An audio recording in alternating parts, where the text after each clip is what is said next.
What are you up to, man? A whole lot. Yeah? A whole lot. How's life been? I haven't seen you in a minute, man. It's, you looking good. It's been a while. Awesome. I heard we got a new ex officio. I heard we got a new ex officio. That's good.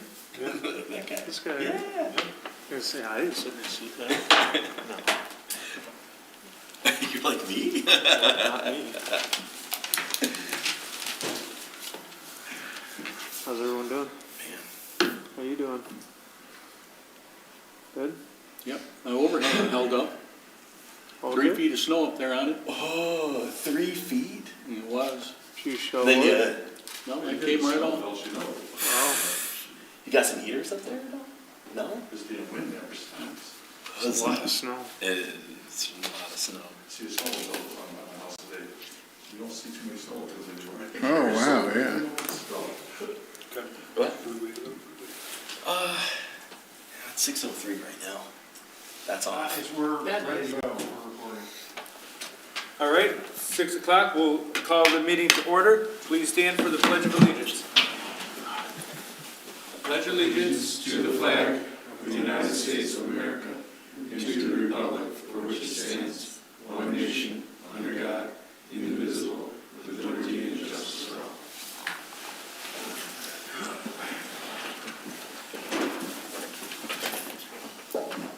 Approval of the agenda. Hold on. Move to approve the agenda as published.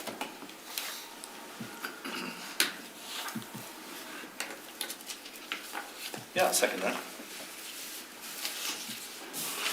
Motion and support to approve the agenda as presented. All in favor signify by saying aye. Aye. Any opposed? Who made the motion? Oh, Sally. Sally. Thank you. And I support it. Got that. Call to the public. That quick? Yep. No, I ain't got nothing. If I see, I don't know what to say about this data center stuff. If I ask a question during a meeting, I think you saw guys here, Scott. violent. Yeah. Have Here's you right ever there. killed themselves getting here and lost those people? Nope, I ain't got nothing. Hearing none, moving on to old business, item 1, data centers. So, Mario and his team provided a memo and a draft ordinance. I would say more of an ordinance structure, as stated in the memo. First draft of an outline for the data center zoning ordinance amendment. This is intended to lay out how the zoning regulations will be organized. This also will help begin the discussion on how each topic may or may not need to be regulated. Of course, topics can be added or removed as needed. So, I guess I'll let Mario present anything that you want, and then we can get into reviewing it. Yeah, so really briefly, it's just our initial attempt at organizing the zoning amendments that we'll need to consider. So looking at possibly definition sections, seeing if eventually things might need to be either edited or added or removed from the definitions once we, and usually I believe it or not, I like doing the definitions near the end so we know what terms we're comfortable with, and we can also then review the text that's pretty much ready to go to make sure that we then define the terms so that everybody knows how we've interpreted these topics. Then we'll just have to take a look at the pyro section, whether we may or may not amend that, because that'll mainly be focused on the choices that Planning Commission makes with either having these type of data centers in a particular zoning district, or actually will create a separate overlay which might go over separate zoning districts. So that'll be something that may or may not need to be adjusted. And then just the structure of the data center regulations. And this even in itself, initial thought was maybe we'll put it into the same general standards regulations section where we have things that are related to like the medical marijuana and those other uses. Or it might, if we do go the special land use route, this might be better suited to be located in the, listed with all the other special land uses. Question on that, so if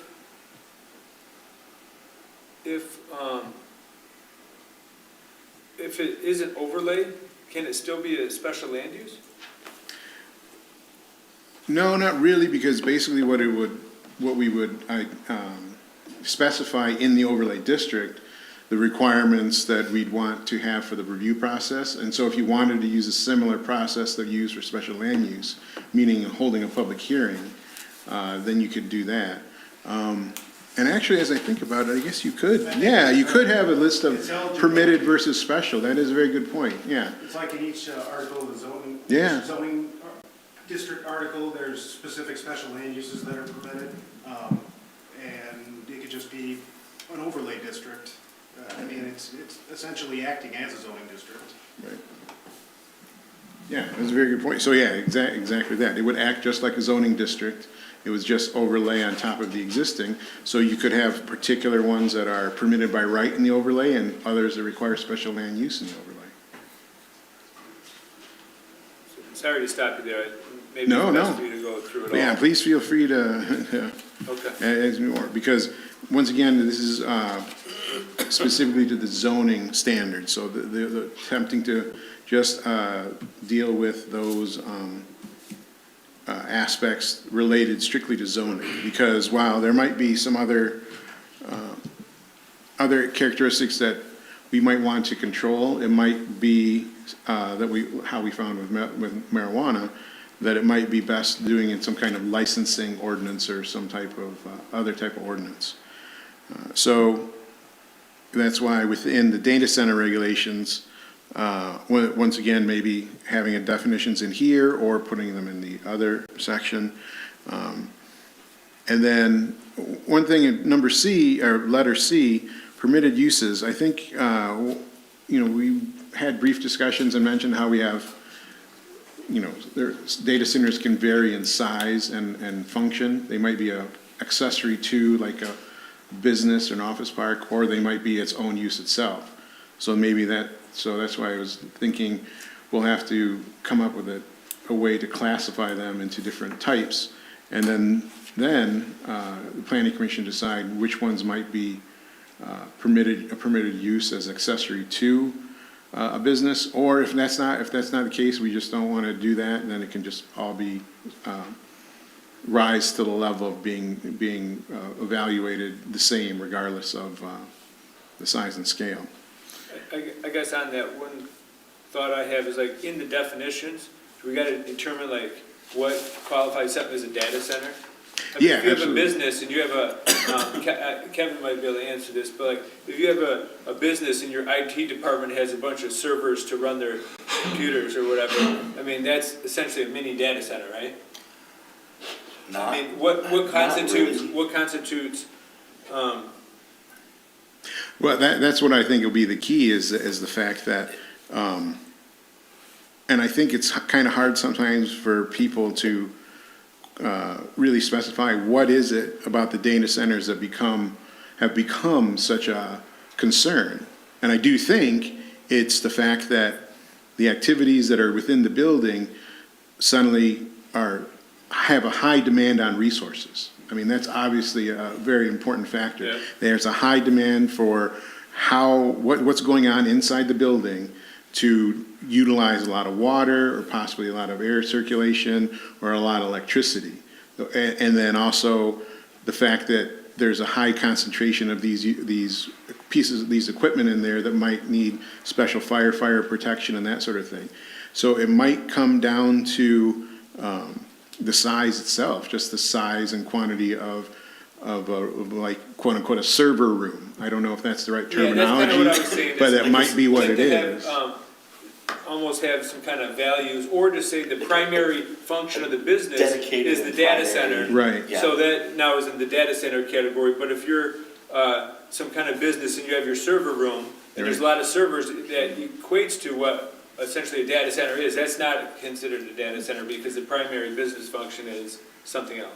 Right, but I think that might be part of it is like, and once we get, because we're getting, I'm lining up other resources to get these quantities down, so we know what it comes to this point. But I get the feeling that there might be a business that comes in and they might just need, they're say, oh, we're a warehousing / wholesaler. Well, but in order to make our business run, our business model, we're gonna need a 5,000 square foot server room because we have all these servers. And then those quantities will then lead, well, it doesn't matter that you're technically not a data center providing, virtual services to people. Your server room and your amount of computers have met the level of all right, we have to, I'd be it interested. might be interesting. I'd be interested to see what the legal definition, when I mean legal, I mean let's say you have a building and 51% of it is housed by, some sort of various computers, right? Like, providing some sort of service for that company. Like, is that considered? Or does it need to be like the whole thing? I'm really curious on the percentage wise, right? Yeah, and I think that'll come, but that really is what everybody's trying to figure out right now. Right. Because I get a lot of times, once again, it's because I feel, it's my personal opinion, professional opinion, is that because the companies aren't forthwith and letting everybody know, all right, you're letting us know what you're doing, but you're not specifying the impacts your demands are having on the community. We have to try and determine these terminologies. So I feel that we were going to decide, what those what those server rooms come in. At what point does it become such a burden on the local community that we've got to regulate it to a higher degree? And so that's the thing, is there isn't an industry, we would definitely use industry information, but whether that industry information and that industry terminology equates to what the impact, the local zoning impact will be, I think we're gonna have to be the ones determining that. And right now, and from what I've learned from other approaches from other communities, it is that idea of all right, this business and these levels of activity going on within the building suddenly rises to this level of impact. So that's why we have to regulate it. So Have we considered about, what type of data center, something is too? When I say that, let me give you an example before. A typical data center might do, maybe some web hosting. It's going to do maybe some virtual machines, whatever. And then we get into things that, like for instance, an AI dedicated data center might have a high concentration of, GPUs or whatever that require a lot of cooling for that, and a lot of electricity. And so, having the definition of what type of data center it is, what its main purpose, its main goal is, I think is another thing, as far as, protecting our township, right? Like this is, I think, one of the things that we need maybe to consider, because that might help determine whether or not something is, feasible for us or not.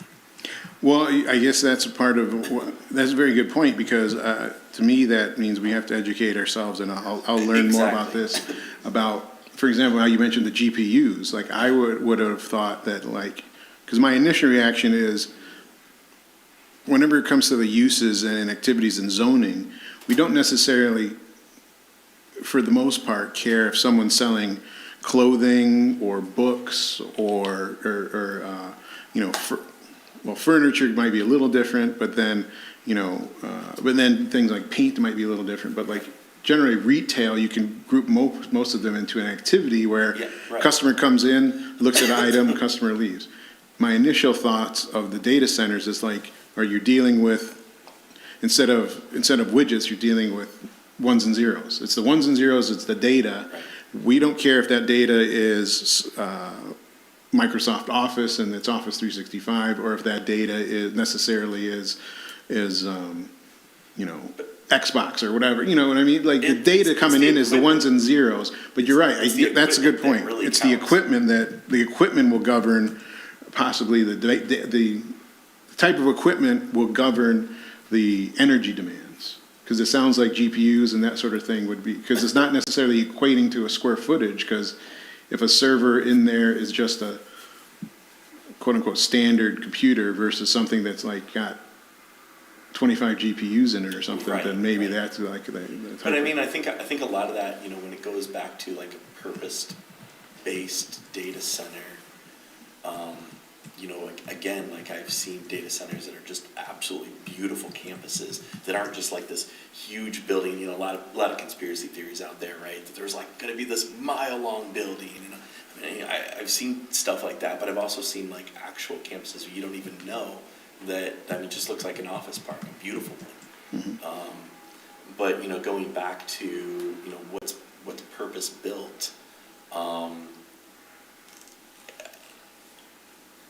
The equipment inside determines how much electricity, water, fire retardant, all that other stuff that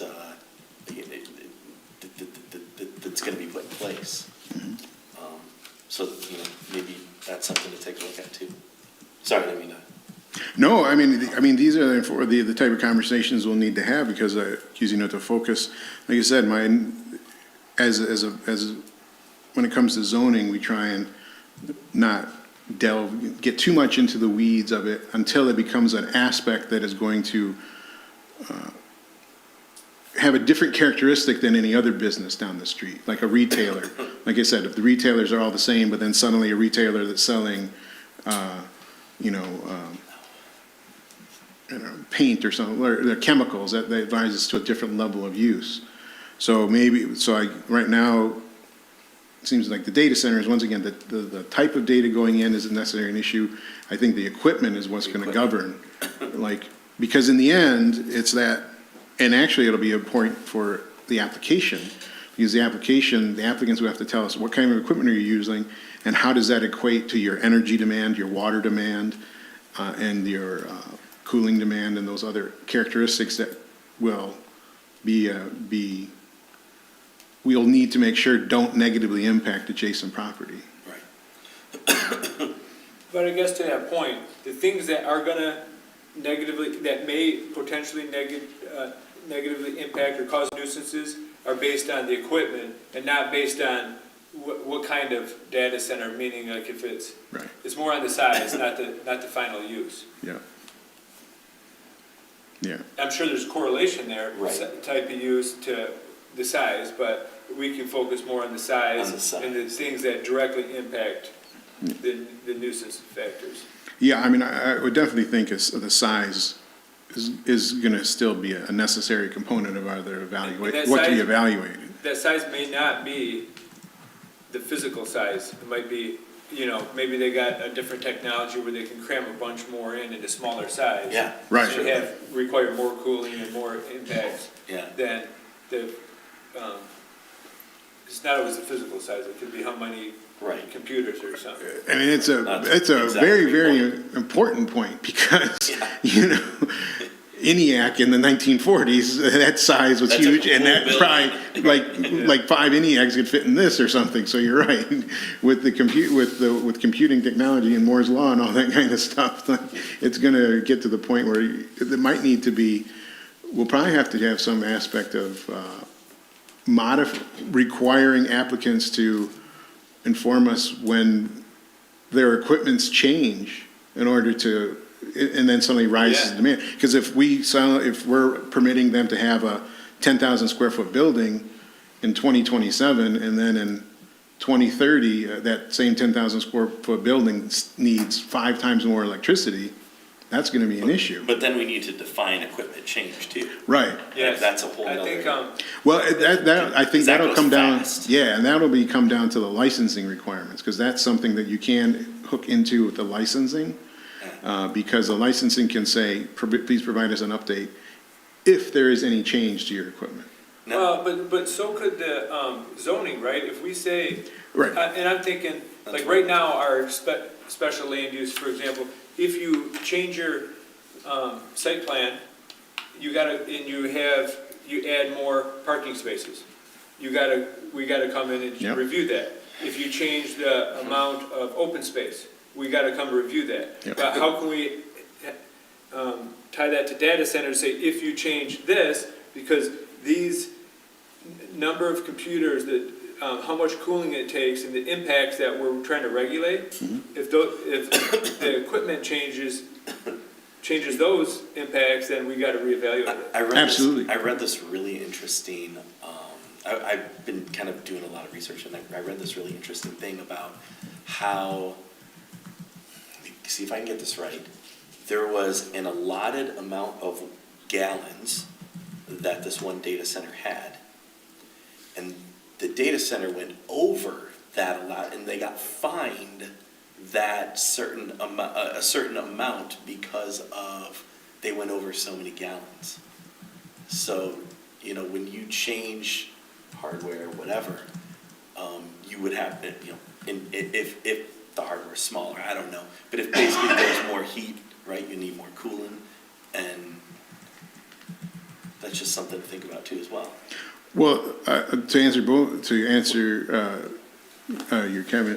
John, your point about how would we know, it's definitely going to tie in the two ordinances together: a licensing ordinance, possibly annually or whatever term whatever term the township wants, where they have to provide any indication of changes in equipment and the demands on that. And then if their demands change from their special land use permit, whether it exceeds a demand for energy and electricity and water, or if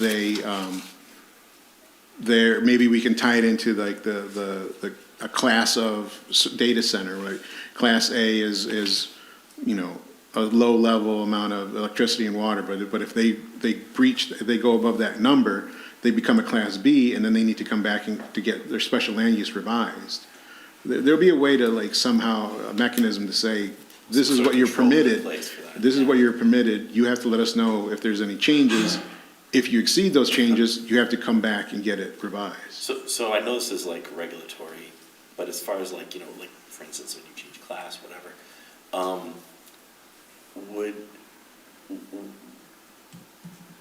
how does community benefit work? Well, I think the same thing as well. We'll have to tie that into the community benefits ordinance, and if their initial application is going to be such that it's going to be a high demand on the water main and the water in the area, and then suddenly What if we don't have any water in here? well, that'll be part of it. To me, that's the thing. To me, about the thing about the community benefits ordinance is, you know, as I mentioned before, the township has a master plan. We have an idea of the rate in which we want to grow and the type of uses we want to have. If someone comes in and says, we'd like for you to consider changing that, and suddenly have this massive use, if they'd be told with a community benefits owner, all right, if you're going to change this, and then suddenly instead we're going at this rate and you want to go at that rate, you're going to have to provide show that not only you will provide the utilities and everything else necessary to improve that area to compensate for it, but also show why the township should consider that change. Like, why should we decide changing going from where we are to like a higher rate? And in theory, they would be stating that we're going to provide the benefits of not only the utilities, but the other benefits that this would provide. And in theory, that would be the jobs and that sort of thing. And we'd have, but the township will have to decide. That's the thing about a community benefits ordinance, honestly. That's a new concept too, that it kind of is all over the place. And a lot of the benefit ordinances have the generic language in it of an agreement shall be reached between the applicant and the community in which the appropriate level of improvements are created that such that the community feels it's appropriate. You know, it's broad-based language because you're trying to regulate negotiation, and it's hard.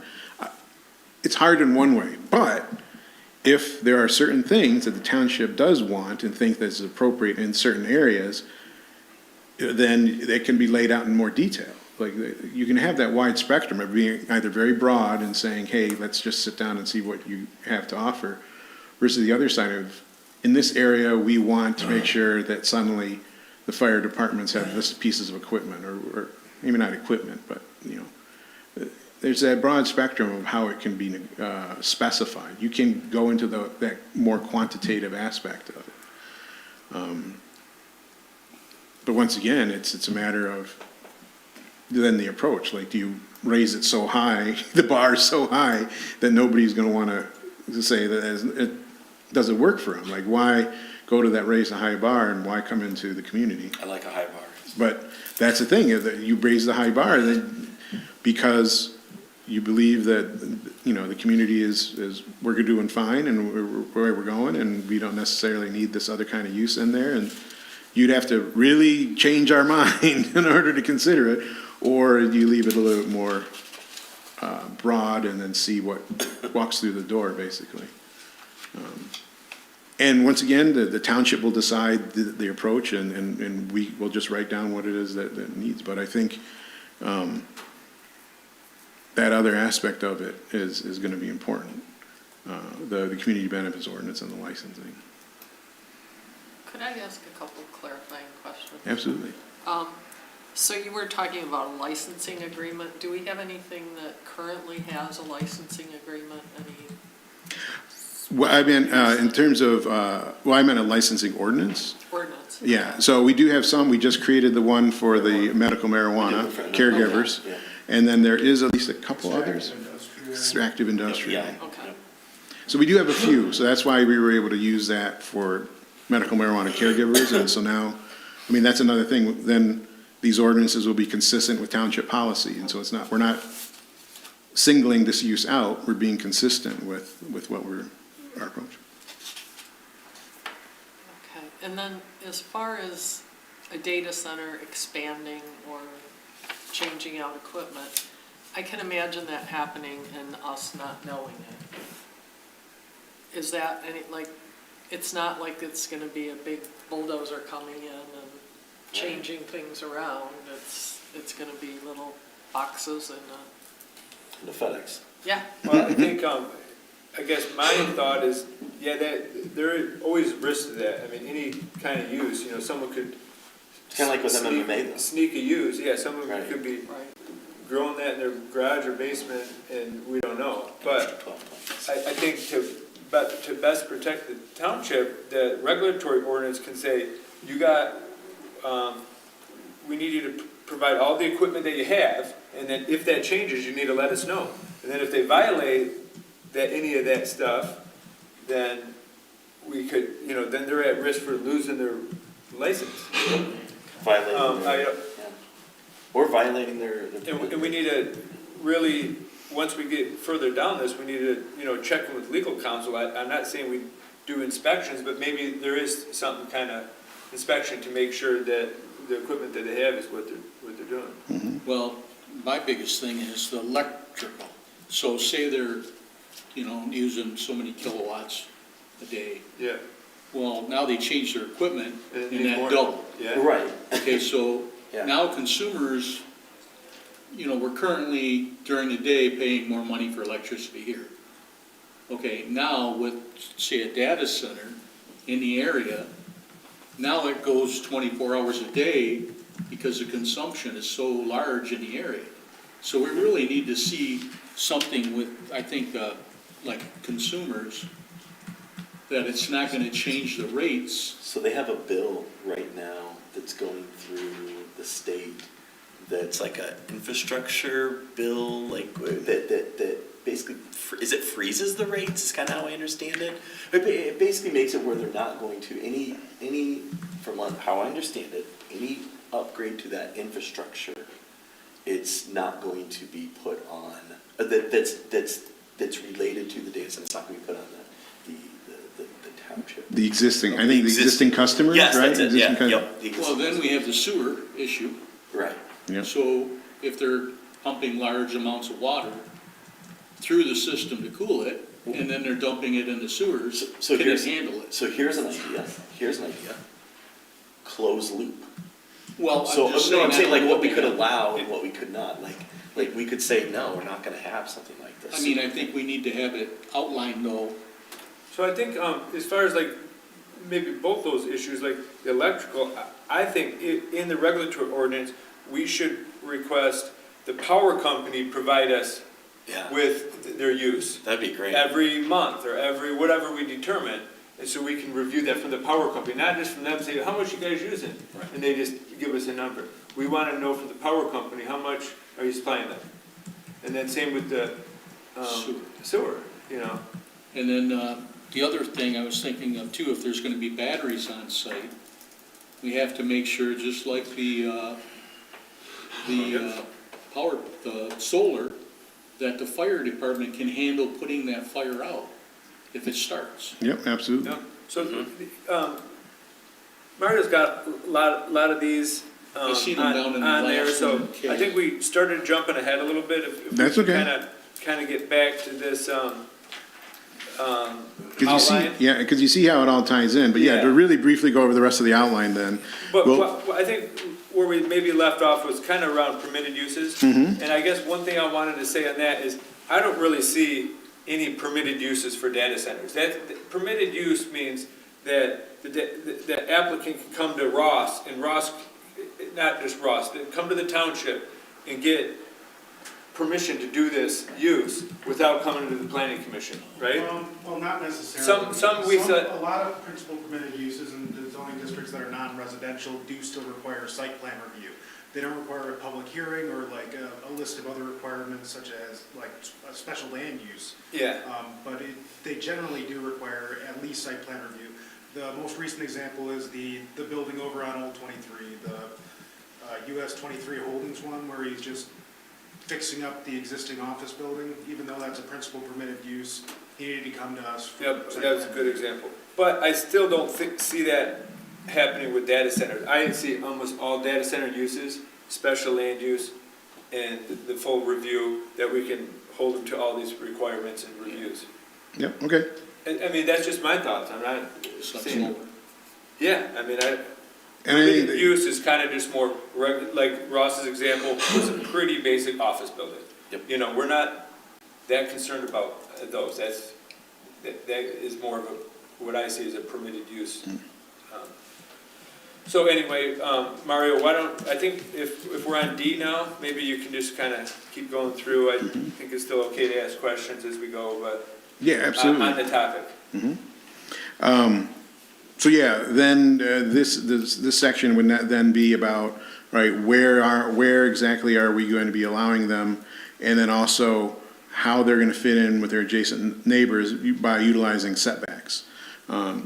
Sometimes any type of use when you're not within the overlay, so it's one of those things where like our approach for the amount of area that might be considered could be within the overlay. And it's a question of, do you want them concentrated in one location, or do we want them kind of separated out? I think that'll come down to a question of factoring in the available, the land area that's available, and the utilities that might be needed. Because, I don't know necessarily if there's a negative aspect of them being right next to each other, but that's why I added the question of, do we want to have a setback from other data center operations in the future? That would just be something to talk about. But then also making sure what kind of residential setback we want to choose, if any, and then also any kind of natural feature setback possibly from any existing wetlands or woodland, steep slope, or whichever we'd like to prioritize. So that way citing it, those are all, D is dealing with it, like the citing of it, where it goes. Then E goes into particulars of the actual site, the minimum lot area we would want for one, minimum lot coverage, height of the building and structures, building size themselves. Sometimes they want to have one, they might choose to have one huge building. Would we want to limit that to a maximum area? Those sort of things, what could be the characteristics, the dimensional characteristics of the lot and the buildings themselves. And then getting a little bit more, paragraph F is about a little bit more detail on the type of screening we would want, if any. Like not only the location of screening, just like, is it just on, frontages that are visible from the road, or do you want screening around the entire perimeter of the site? The size, or meaning the width, like do you want just like a 5, 10, 15, 20, whatever width you guys choose? And then whether it's landscape elements specifically, or fencing, or both, a combination of both. I'm not necessarily sure if they want to or needed to have security fencing. Is it a thing where like they just want fencing to define the area, or do these places really need like razor wire or barbed wire or something like that? I don't know. It's something that I haven't, to let you know, I'm trying to get my hands on various site plans, and I know I can get hold of one, of an existing one. And so we'll see about getting others, but then even just looking at the existing characteristics of others that have already been constructed to get the idea of like what these at least the owners are asking, and then what are also being permitted in the community. And so those are the kind of questions that you guys will have to discuss. And then G is really into the crux of those characteristics of these operations that we need to consider. And really at this point, once again, because we don't have a lot of information just yet on the specifics of what their demand, I think this section will be twofold. One, it'll state the requirement that during the application process, they have to provide us information. And then two, within each topic, eventually we'll develop either permitted maximums or permit, or some level of acceptable size and scale of individual things. And, with water cooling, that's the thing. Some uses do use water for their operation, and then they do just dump it in like either a sewer or into a pond or something.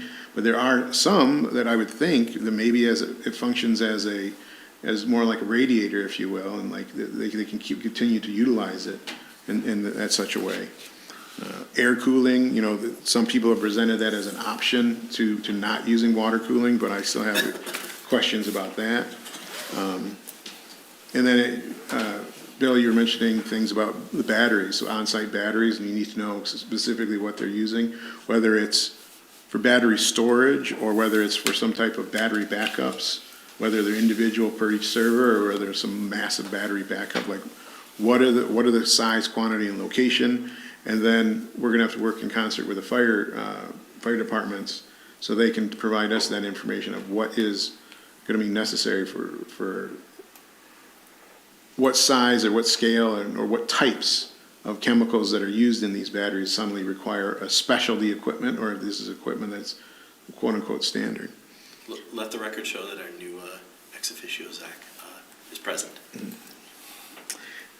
Also noise, there's been some concerns from others that sometimes they can generate low-level hums or various other ancillary noise, maybe from fans or cooling. So we already have existing noise regulations within the nuisance ordinance, but possibly it's necessary to get that information.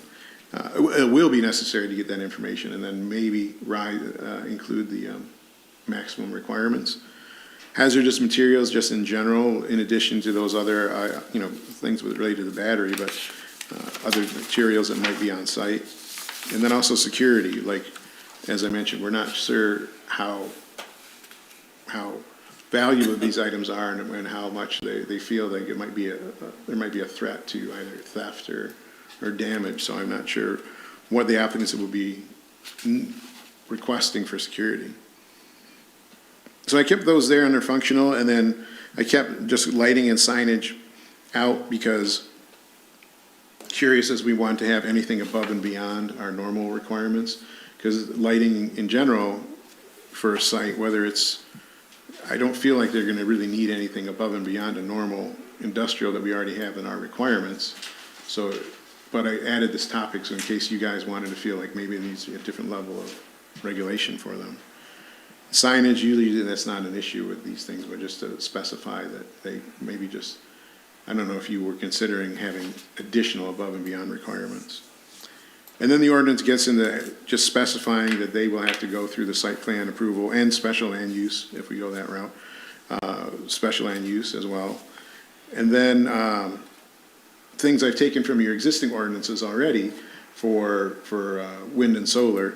You know, you require at certain points an environmental impact analysis, the wildlife impact analysis, that's used in other ordinances. Fire prevention and suppression plan, I think it is included in others, but at least I think it might be necessary here, it will be necessary here. And then a traffic impact study, it's a possibility. And in each of these, we'd have to quantify at what point, or either it's the specific type, or maybe the quantity or the size of facility would be required to provide these, or whether they're just something that the planning commission can request if they so choose. Or if you just want them to be required, like, right off the bat for all of them, that'll be the choice. So those are the things within the zoning ordinance, and as we've discussed, there are definitely some other aspects that will be in the licensing ordinance as well. Very good overview, Mario, thank you. I think this is a good start, a lot of discussion items. I think I'd like to just go back to the beginning, and then now, not just for Zach, but now we can kind of chime in on all of our thoughts on each of these.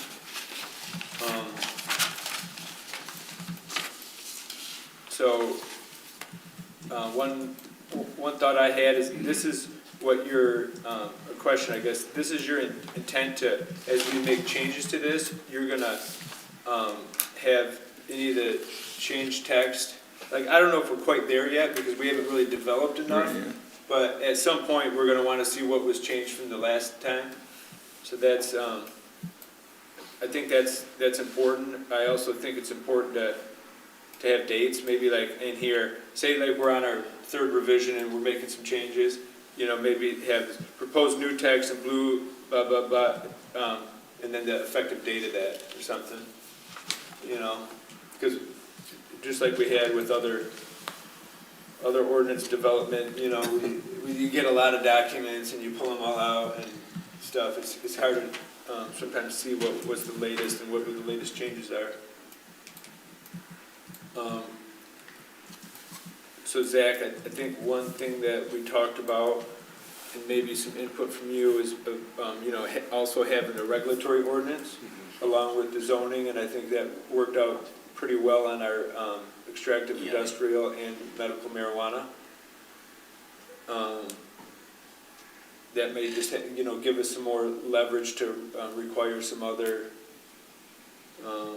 things for them to keep their license, reporting and stuff. More than one-time review type things. No, I completely agree. So, different articles that we would need to change depending on basically the location where we may allow this. If it's a certain zoning district or overlay. So some of those tables and articles may need to be revised. Onto the data center regulations in the ordinance. We talked about, you know, some definitions and really defining different things. And then permitted uses is on here, but I kind of threw it out there that I don't really see that any size data center is a permitted use.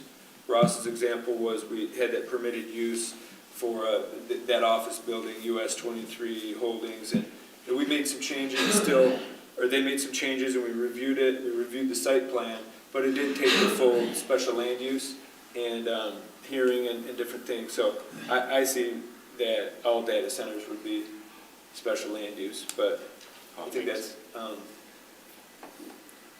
makes sense. And then location, I think this is kind of maybe where we can start really throwing out ideas and stuff, but yeah, you know, that the issue overlay district or zoning districts is gonna be something that we wanna look at. The separation from other data centers, in my opinion, it's, you know, we're gonna look to see where, you know, there's a big push to have these data centers, and we're gonna see how we can potentially accommodate it in the township and regulate that. And I think that's gonna be like a certain area or certain district, we'll say. And I don't see it just being like scattered, because we're gonna wanna kind of focus it more on, this is why we want it here, because it's gonna be the least impact, right? And not just say, you know, it could be anywhere that has You those can things, but it could be. rezone any property to Yeah. that district if it's not So, contained within an overlay. It's a good thought, but I don't know if we would want to have like a minimum distance, you know. I think if it's in this area where we think it's fine, if there was two next to each other, I don't see an issue with that, but, I would almost think it'd be better to have them together. Yeah. I would say. because we're gonna choose this location, you know, for a certain reason. Not because it's not near another one. Right. And it's not gonna be because we wanna set them up to have the best utilities either, but it's gonna be where we can, think we can have the least amount of impact. Residential setback, I think this is gonna be an important one, because almost anywhere in the township is residential. So I think we need to think about defining that. Is that a residential structure? I think some ordinances are defined based on a residential structure, which, you know, I guess there could be good reasons for that, but also, you know, this is a residential parcel, so really all of our parcels could be residential. Not all of them, but majority, FR, RE, which are the big, you know, It's the majority of. you know, those are residential uses, right? I don't know if that's the primary use, I don't know the exact definition in the ordinance, but FR, farming residential, RE, rural estates, I mean, these are residential. So, like, would that be from their property line, you know, which I think is fair.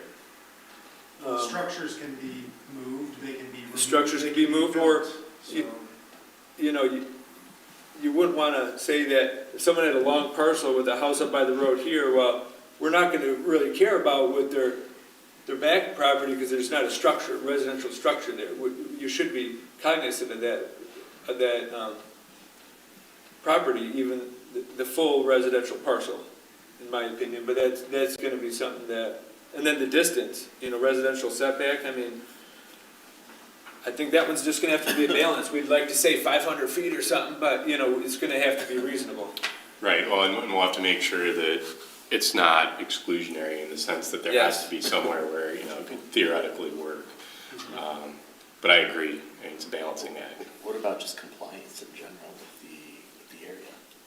You know what I mean, like the look and feel of something? Yeah, I think, I was thinking about that down in F, but I think, you know, here we're talking about, when it was talking about landscaping elements and stuff, it didn't really maybe fit in F, but somewhere we talk about the architectural look of it. I mean, sometimes you go to, I don't know, I think like, Howell area or something, I mean, even they're like Walmarts and stuff, just have like a better look than others. And, you know, some of the data centers, you know, I look at on Google and Street View, and you look at them, and it's like, that doesn't look terrible. Yeah. You know, but we would need to regulate the look of it, architectural look, the materials. Right. Not just a pole barn, but something Not that's just, more not just- substantial. Yeah, I have seen with my own eyes it was cryptocurrency mining in Tennessee out of shipping containers. I'll say I've seen the shipping containers. Yes. Beautiful. Yeah, It's we gotta do that. beautiful. We gotta get rid of that. I've seen crypto mining in mountains before. Mhm. That's Now, I do feel that data centers are very expensive to develop with all this equipment that it's probably not going to be an issue. I mean, we can, you know, we can put out there what we want it to look like, or the architectural elements or the building materials, and I think that would be you know, Yeah, We do that for many, many other uses, especially. yeah. Right. I mean, I think a lot of people's main fear, as is mine, is, you come into our township and you see this big monstrosity Costco-looking building, and you're like, what is this, right? I mean, versus something that conforms to the community. And so, the question is, A, is there something that conforms? And B, how do we, is that feasible for the developer, whoever the developer is, right? So, I'm just thinking ahead, right? Because obviously, I wouldn't want to see some big, I think of, me living wherever, and would I rather have a more respectable building across the street from me, or next door to me, or would I want this huge, monstrosity Costco building, right? And, I mean, the obvious answer is not the latter.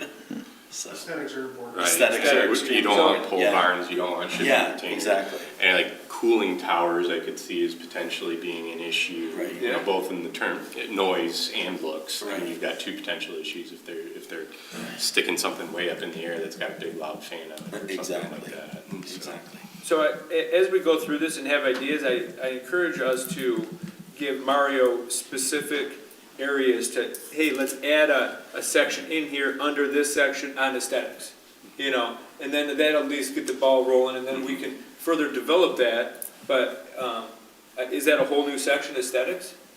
Or is that, or could that be in one of these already, sections we already have? I think the new one. Yeah, architectural review or something along those lines, to kind of. I think we it's call I it mean, aesthetics. yeah, And, Yeah. and then we can have the building materials, we can have the architectural review, and, I think you could take paragraph E, split that in two, have one say lot requirements and the other be building requirements. I was gonna say, I'd break it up, And then- I'd break it up into like. Then you have building buildings. height, building size, so you control Yeah. the mass of it, but then also building design aesthetics. But so, But there's building aesthetics, but then there also maybe needs to be like campus aesthetics. There's landscaping. and Landscaping. screening. Site design. Right. so, I would just go more than just screening. I mean, a lot more than just screening. Screening is like bare minimum. so is perimeter screening and fencing mixed in with that? I mean, in the outline, we have it under F here. Under F, but I'm saying they kind of all starting to blend together. I think, like I said, it's good for us to give Mario, specific input on how we want this laid out. I think F could become that broader term of site requirements, and that can include both the, whether it's screening, but also whether it's relationship between buildings and distances between buildings, and then also I could see something within the first 100 feet or whatever, or, designing the entrance so that it's a well-defined and parking lot, or, I don't know if we want pedestrian connections, probably not. Well, I was gonna say, what about, I know, like I've been hearing, people talk about, parks or whatever. What if that was their community benefit, is, there's a public access, again, I'm just throwing something out there, but if. Take the kids up to ride your bike to check But out the it data would, center. it would be totally on them to maintain, to, But, but there needs to be having, some sort of public access. if they need a huge area, and then suddenly, we're gonna put a perimeter trail, put a bike around the perimeter of the building, that's something. If it's, depending, I don't know. Privately owned and operated. Right. Yeah, Right. that's, Yeah, who's gonna be liable? yeah, where are they gonna come from? Well, the liability would be on them. Right. Right, it might only make sense if it's in connection to some other trail system. Yeah, which we don't have, and, Right. good thoughts, though. So, Not yet. Yeah, not yet. so then, I think we're left off on residential setback, natural features setback, that's an important one, I think, developers tend to push the limits, whatever you have on that. And we got it, now's the time to set that, in the development of this ordinance. not necessarily today, but, you know, what natural features, define them, so that we can, oh, that's not a stream, that's just a, whatever, that's just a ditch, you know, have Environmental impact study and. clear definitions on these natural features and have setbacks. Do we actually have say on that though? Because the developer is gonna get a delineation report from third party. No, not if we say that, a question, can we determine that? Because we're gonna get into that a lot about, you're gonna, a noise study, traffic impact analysis, environmental, wildlife. And we Right. went through that on renewable, but, you know, now it's time to refreshen that and whether we just copy it from what we've done before on a different ordinance or set it now, but I'm with you, I think. You're saying that we I'd say we should do have say- a delineation report, like we can't Oh, yeah, we're do gonna, the setback, like we could say, hey, we need to be 100 feet from a river. But then they turn around and say, oh, we're gonna Great get a point. delineation report and the actual, you know, foliage that is in that category is only 25 feet from the river. well, that's what I'm saying, we're gonna, at some point, we are gonna have to trust someone's determination of what that is, but I think it's someone that we choose. Can that be done? I don't know that we've done that before in any other, I don't know I don't believe that we have ever specified that we choose. I mean, I feel like that could be potentially problematic. I don't know Well, that either, what we but we wanna make sure that we can have the most control on that, and it's something that, someone that, or that they provide a, say they were gonna provide the natural features, a wetland assessment, but it's more than just wetlands, a natural features assessment, you say, that we're gonna, and they're gonna hire their consultant to do it, but we're gonna hire our consultant to review theirs and make sure it matches. So maybe they can hire theirs, but we're still gonna review it, just like we can hire an engineer to review their drainage calcs. But they pay for that. They're gonna They'd pay have to for it, pay for everything it, that we yeah. do, they're gonna pay for it. Yeah. So it'd be a large escrow account. Yep. Yep, I think that's a better approach than specifying who they use or, you Yeah. know, that way, you know, we have the option to retain an expert. And, you know, we can always deny if their expert says, the river's here, but we believe the river's actually over there and our expert agrees. I mean, that's a valid basis to deny Yeah. it, as long as the ordinance is written that and way. it's important to have natural features setback, you know, to have definitions in there. Like Garrett said, you know, that, oh, well, the river's here or here, no, Right. what part of the river? Is it the ordinary high water mark, or is it the a wetland great point. species? Yeah. Is it, so have clear definitions on this type of thing. But, you know, just like any other lakefront development stuff, it's always trying to push the buttons to get it closer and more area. So I got a question. So let's say, this is all in theory, okay? Let's say there was somebody who came in, and then they went through all this stuff, and they got approved. 20 years later, 30 years later, whatever, they're done. I don't see anything here about cleanup, and I'd like to make sure something about cleanup. We did that with solar. We did that with solar, and we also did it with EI. Yeah. Yeah. And I noticed that there isn't anything in here about cleanup. What are your thoughts? I definitely saw that in others, and it's definitely something like on these type of uses that could possibly be there. I guess the only reason I didn't put that initially is because in that particular one, I wanted to get more in-depth on what other, or how other ordinances deal with decommissioning. Mainly because when you put in my experience with decommissioning regulations is that you can put it in there, but then the assurances that a community would have that it will actually get done might require a high level of like maybe even an actual deposit of funds or escrow or Right, well, that's what we did other than with letter of EI. credit. So We yeah, had I mean, an if that's the case, escrow account. yeah, and if that's the case, then that's fine. But I guess the other thing I was considering is the idea that, like, once again, if these are buildings that in theory could be are are large structures, but they could be repurposed for other uses. I was wondering if that might be an aspect of that. Like, for example, they do data centers now, but then later on they become a part of like a standard industrial park. Because that's how some of the people, excuse me, not people, that's how, you know, in the past, and even in now, in the current township ordinance, under Pyro, we do list like computing centers, I think is what it's called. And then, but that's similar to like, you know, other office or high tech or that sort of thing. So in theory, the buildings could be repurposed. You know, I feel like it's a little different than solar panels. Like solar panels, when they're done, their lifespan is done, you can't reuse them for nothing. They have to go. No, but what about like the inside of it, right? Because there are certain things that you can't repurpose. Oh, okay. Right? Like, for instance, like equipment inside. Oh, yeah, but But like. then there's, or like, you know, if there's like battery storage, if there is, and I don't even know how that's going to work out with, you know, because we already have anti-battery storage in another completely different ordinance. But Right. how is it going to, you know, you have cleanup with that, you have cleanup with, I would imagine, you know, the cooling systems, right, that are used to cool everything. Those are the sorts of things, the questions that I have. Some sort of abandonment requirement. Yeah, some Yeah. sort of abandonment Yeah. requirements that, you know, need to, it's not just like, hey, there's a building here.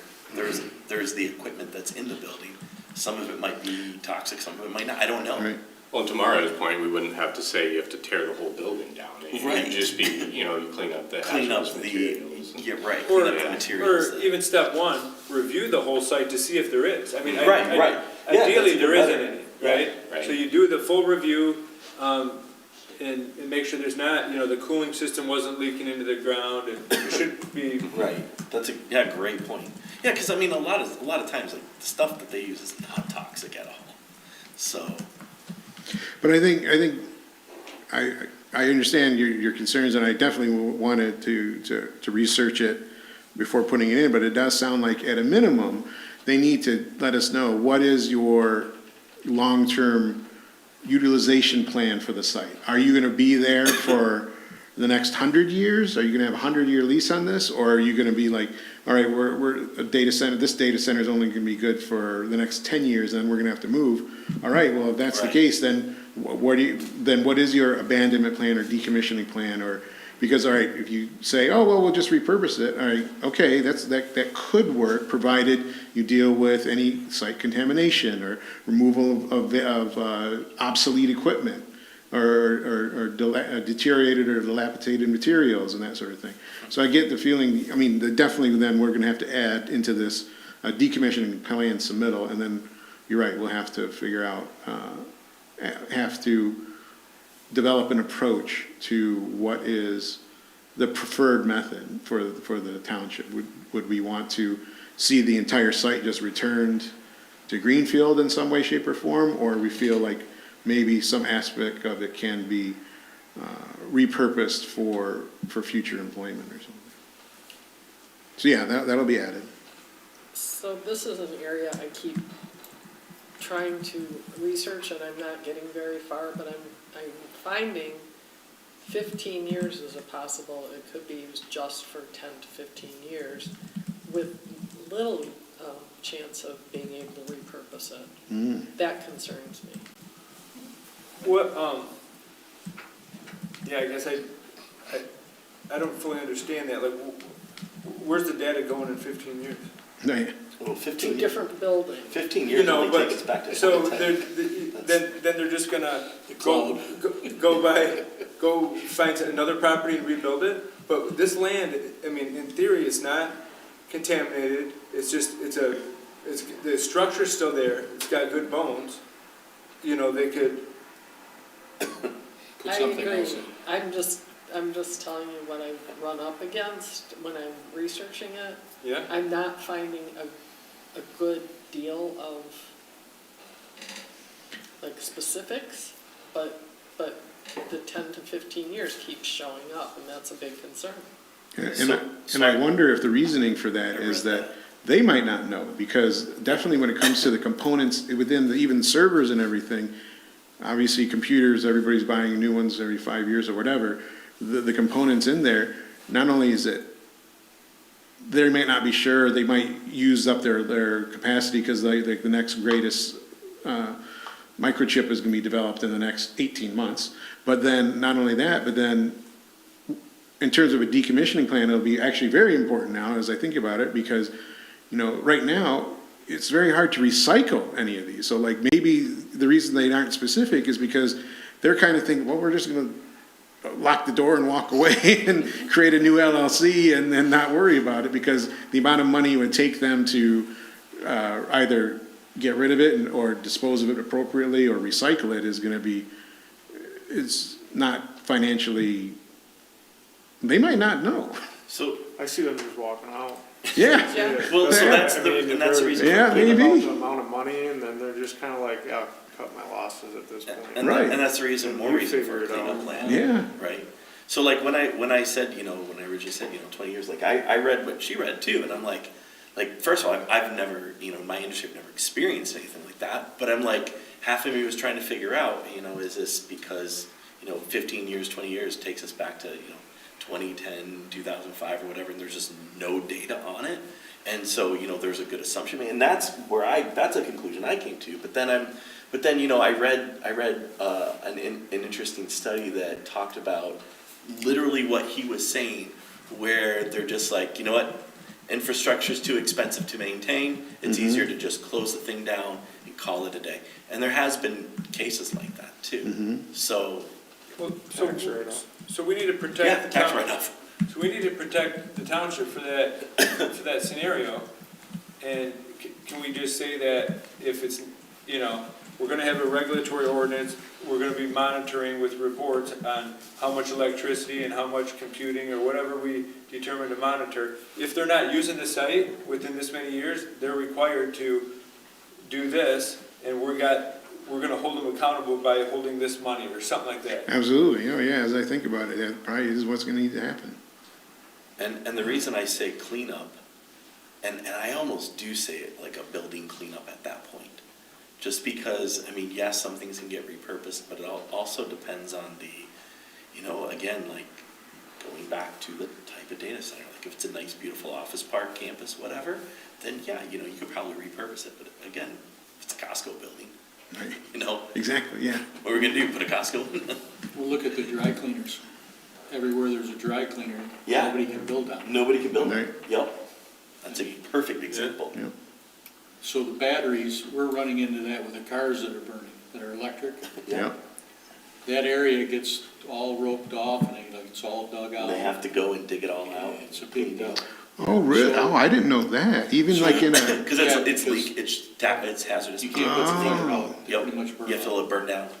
right, yeah, because they don't have the equipment, so you just have to let it burn out, right? And then, I never thought of that, but like, so if a electric car gets caught in a driveway, then they had to like dig out, like, wow, I never thought about that. So the other thing we may consider Yeah, is exactly, protection yeah. requirement. So Yeah. if the fire department ever came in and put a fire out, all that water went to a certain area. So it Well, doesn't. what about regulatory on that too as well? Like, how much addition to, like, does the fire department even have the ability Well, to put on let's- anything? let's get- Sorry, let's- we're getting off Yeah. topic. I'm getting you guys off But I topic. mean, on the building. Because we got that under, I don't know, where was your fire thing? Somewhere. It's under K, fire Yeah. prevention suppression plan. Yeah, Yeah. so I think that ties into that. Getting back to dimensional requirements. Lot area, lot coverage, height, building size, those are all things that I think we do want to regulate. Lot area, are we, I think that's going to be more determined by, well, if we say overlay district, or if we go overlay district, and then it's like, okay, then you go calculate your setbacks, and, there's gonna be an area where they can have this. But lot coverage, you don't want, say there's a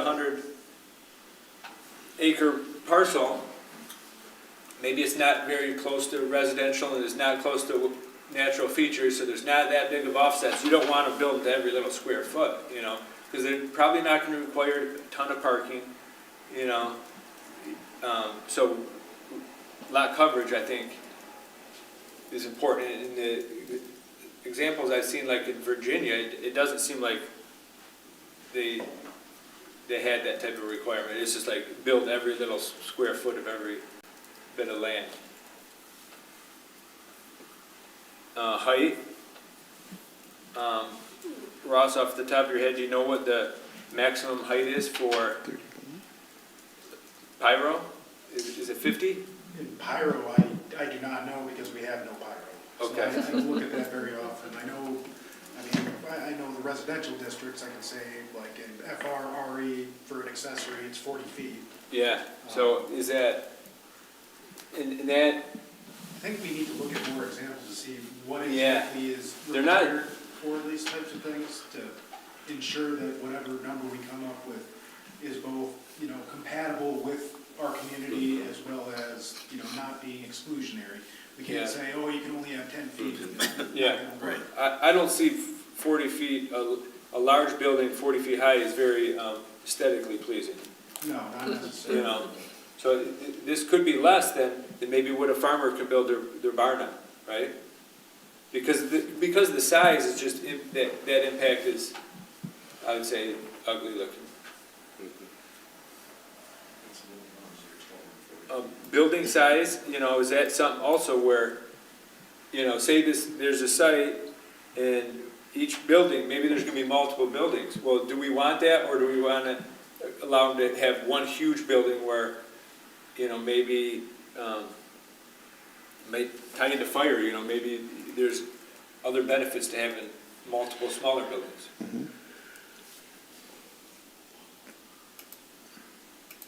Perimeter screening and fencing. I think we want to have some heavy thought to this, along with the aesthetics. Screening specifically from residential, and combination of vegetation, existing vegetation, woodlands, but also new landscaping, potentially berms, or combination of all that. As far as fencing, I don't know. That's something I don't really know, but I guess my thought is that kind of takes away from the aesthetics, I think. It makes it look more like a jail or something, I think it depends, right? It depends. I've seen nice fencing, and I've also seen some jail-like fencing. Well, maybe the garage area where they're entering the building. Oh, yeah, With there's equipment, some- that area Yes. may be fenced. And to the extent that there's a fence, I mean, I like the idea of the natural screening elements, you could screen the fence. Right. And I mean, if it's necessary for security, I think it certainly ought to be Yeah. there, but, it could be screened by trees and something that looks nice, and so.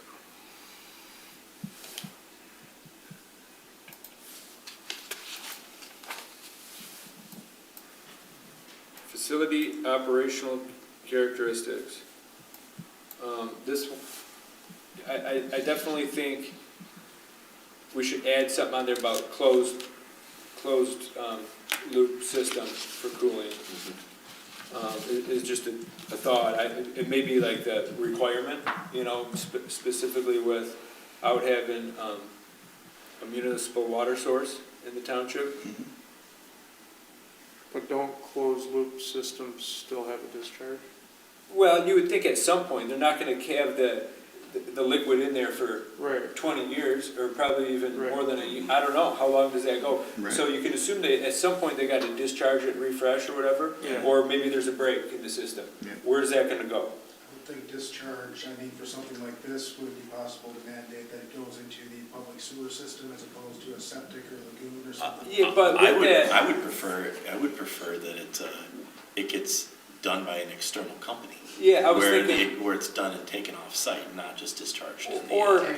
or Just tank it out. at minimum, Right, don't put it in our own stuff. at minimum, Here's what's just a second, Scott, at minimum, review what's in there and what kind of contamination. Does this have PFAS? You don't wanna just Right. put that Exactly. into that, because that doesn't go away.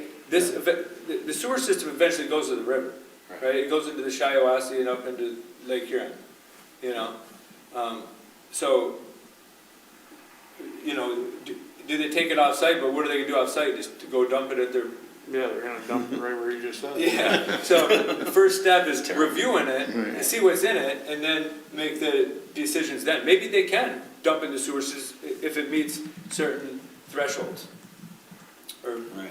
Well, that's one advantage with the licensing ordinance. I mean, you could, so let's assume that, I don't even know that this is possible, but it's just water, and they can show that there's no dangerous anything in it, you know, whatsoever. We would still, I think, want them to demonstrate that to us on a recurring basis, so that, you know, we know that the situation I has mean, I want them I want to the put it in a cup state- and I want them to drink it. Yeah, this guy, exactly. That can be the Exactly. requirement. yeah, then, I will, That's- I'll say yeah, it. I don't care. That's the way to go. Put it Then in they the cup hire- and I'm drink on it board in with front then of they that. hire one Yeah. intern to come Yeah. on, we gotta start the job. I Okay, you're want fired. all the higher ups on a table and say, take a shot. Take a boys." shot, Yeah. take a shot, That's what I'm thinking. Make it real simple. that's right. Yeah, They all shot get one up of and those walk big dumb away, then cups. you know you got a Then you know problem. you got a problem. In our I'm regulatory, curious what Scott just said. our, yeah, go ahead, Scott, sorry. I We forgot. were talking about tanking coolants in. Yeah, ZF plant's a prime example. They tank in a coolant for their machines over there. It's not water, it's water-based, but they actually tank it in and tank it out. They change it regularly. Right. And I think it's animal-based coolant, and I don't know what they do with it after that, but they have pits underneath the floor in there. I don't know, Mark, if you know anything about it, but they actually have pits in that building. Interesting. They actually have trucks come in here, put fresh stuff in, as they all the old stuff on. They do that quite regularly. I worked in there for a little bit, my sister still works there. So I'm surprised they don't go to some kind of coolant like that they can reuse. But then again, you've got to worry about contaminants and who's gonna take it. But yeah, I just want to let you guys know. Thank you. yeah, good Is, point. is there a way that we can see the type of, you know, coolant or anything like that? So- Oh, absolutely. Oh, you mean like why we're crafting the ordinance? Yeah, yeah. Yeah, that's what I'm hopeful that Where we- we can have it determined by, you know, the EPA or whatever, that Yeah, it's I think we, safe. that once we it's- get into that cooling liquid, Scott brings up a point, it's not, because I was kind of thinking, like, it starts off as water, and then maybe it has some, Animal byproduct. whatever, it got some leak computer components in it or Yeah. something, now it's toxic. Right. But, you know, to specify, the coolant can be this and it cannot be this. The only worry I would have with that is we don't necessarily want to steer them to something that's more hazardous, you know, in No. the sense like, I feel like if you say you have to tank it out, I agree with the concern and the sentiment, but if that means that they're gonna use some super toxic, you know, whatever, I would rather have it be water than that. Well, then they can take a shot. Well, right, then we can deal with it, and we can figure out a way to make sure that it's not hazardous and it's not harmful, so, but. But I think going back to the regulatory ordinance, you know, these type of concerns, and I guess, potential testing, analysis, and review, you know, that regulatory ordinance is gonna really help us to say, if you don't follow this, then your license is gone. Yep, You absolutely. know?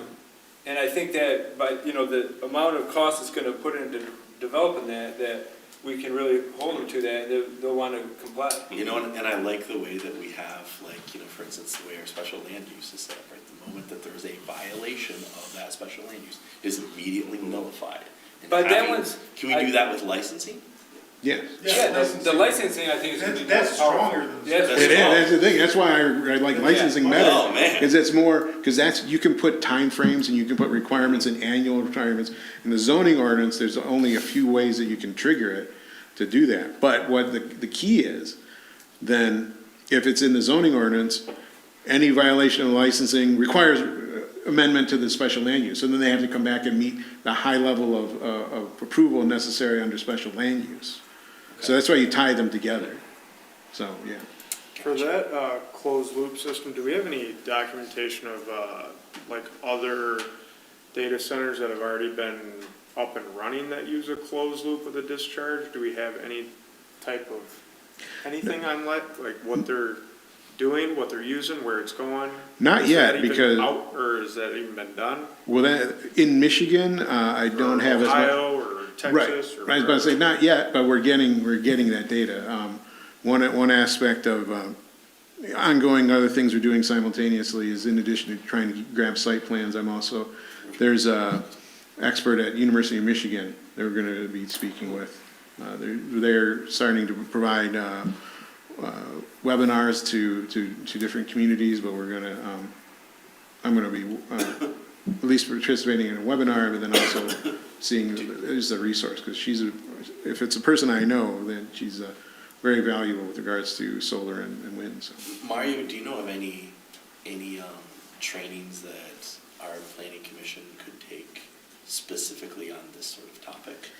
There's nothing just yet, because like 'Cause it's literally, still new, right? literally the first one is gonna be next month for planners that are already doing the regulations, and that's the person from the University of Michigan that's Right. getting going. But I will say that we already got some good resources, actually our local resources from the county, from Livingston County, the IT person, right? Those are some pretty good resources too, so. Awesome. I was told there's a lady in There's a lot of Holland sample, pretty example. Right. Yeah, she's Right. part of the whole Yeah. one down there, the Van Gilder property. Yeah. So, But it's a good point too, that we have to pull from national,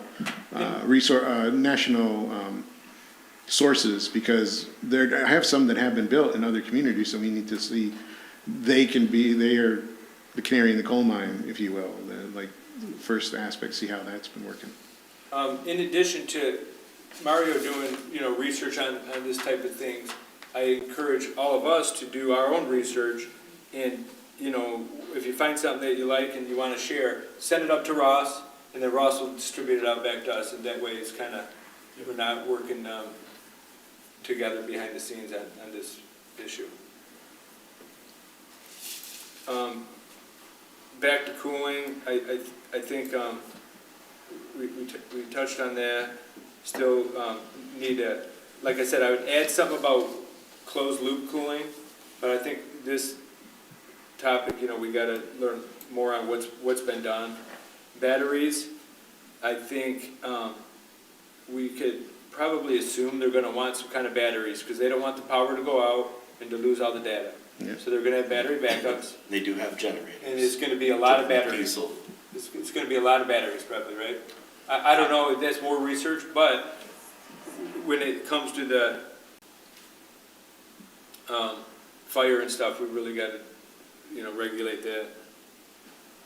And that's discussed further down. Diesel generators, you know that? I know a lot of them, the ones that I use diesel generators. Yeah. For a fact. Yeah, We should traditionally, probably it's- put those like 500 feet away. Oh yeah, they're loud.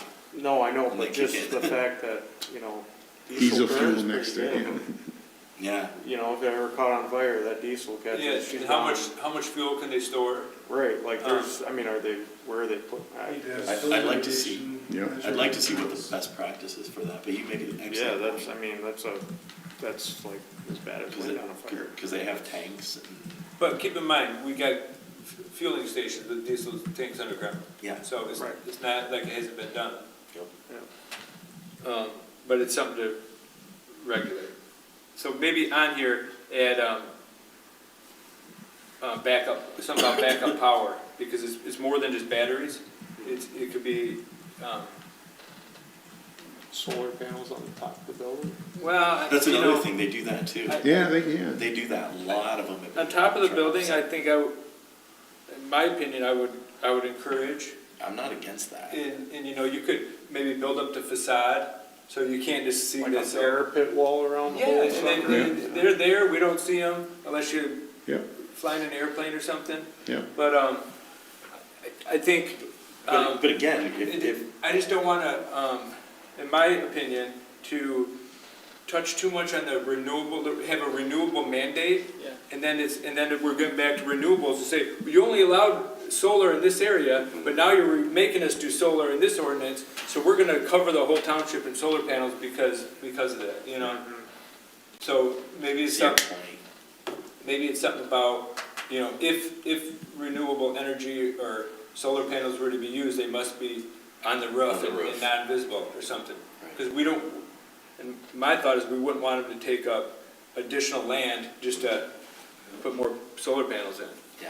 And in the one webinar or online thing I've seen from University of Michigan, they keep pushing renewables. if you're gonna do data centers, you gotta have renewables. It's just like the double whammy hitting us, you know? Yeah, they try to become a net zero carbon emission crap.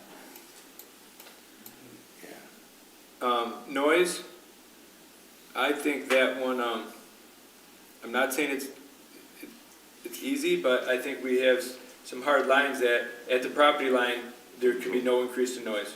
Or outside of the building, Outside directly the building. outside the building, You know, Well, but, the can't problem hear is it. with generators. Like that. Excluding generators. excluding generators, right, You're yeah. gonna well, have- but maybe the generators, But then you're also gonna have cooling as well, your fans and. You probably need to have some sort of decibel level. decibels Right, with there needs exact to be- metrics Yeah. in a study beforehand, You need a you know, baseline. because You need a baseline. a baseline, where there could be noise and stuff like that.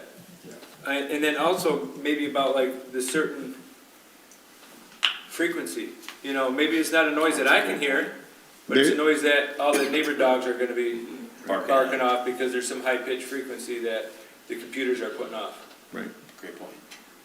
yep. Can you add that in there about the decibels and frequencies? All right.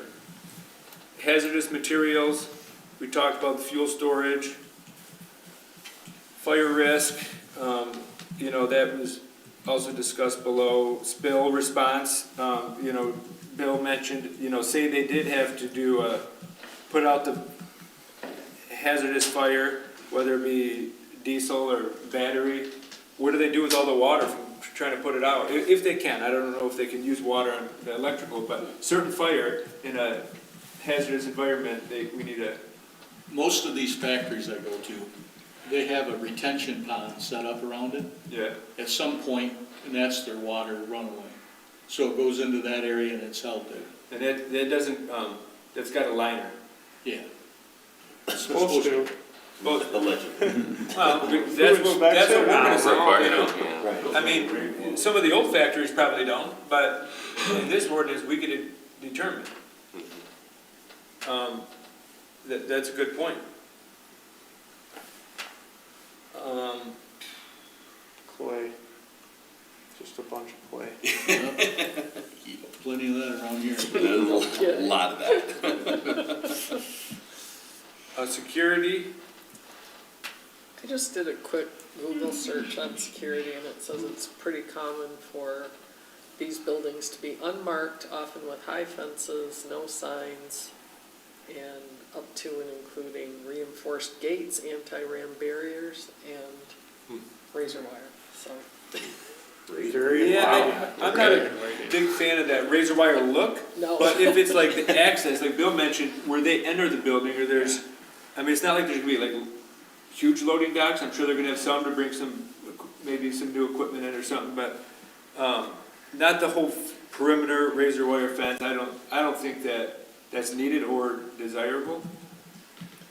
But I do think that the look of maybe having a, you know, not, but even just not look like, you know, not big signs that say this is the data Right. center, just kind of more inconspicuous. Because there's not like a ton of workers going in, right? No, there's not. It's not like there's gonna need to be, huge parking areas with all kinds of parking lot lighting and that, it's more, that's Not many smaller area. visitors, that's for sure.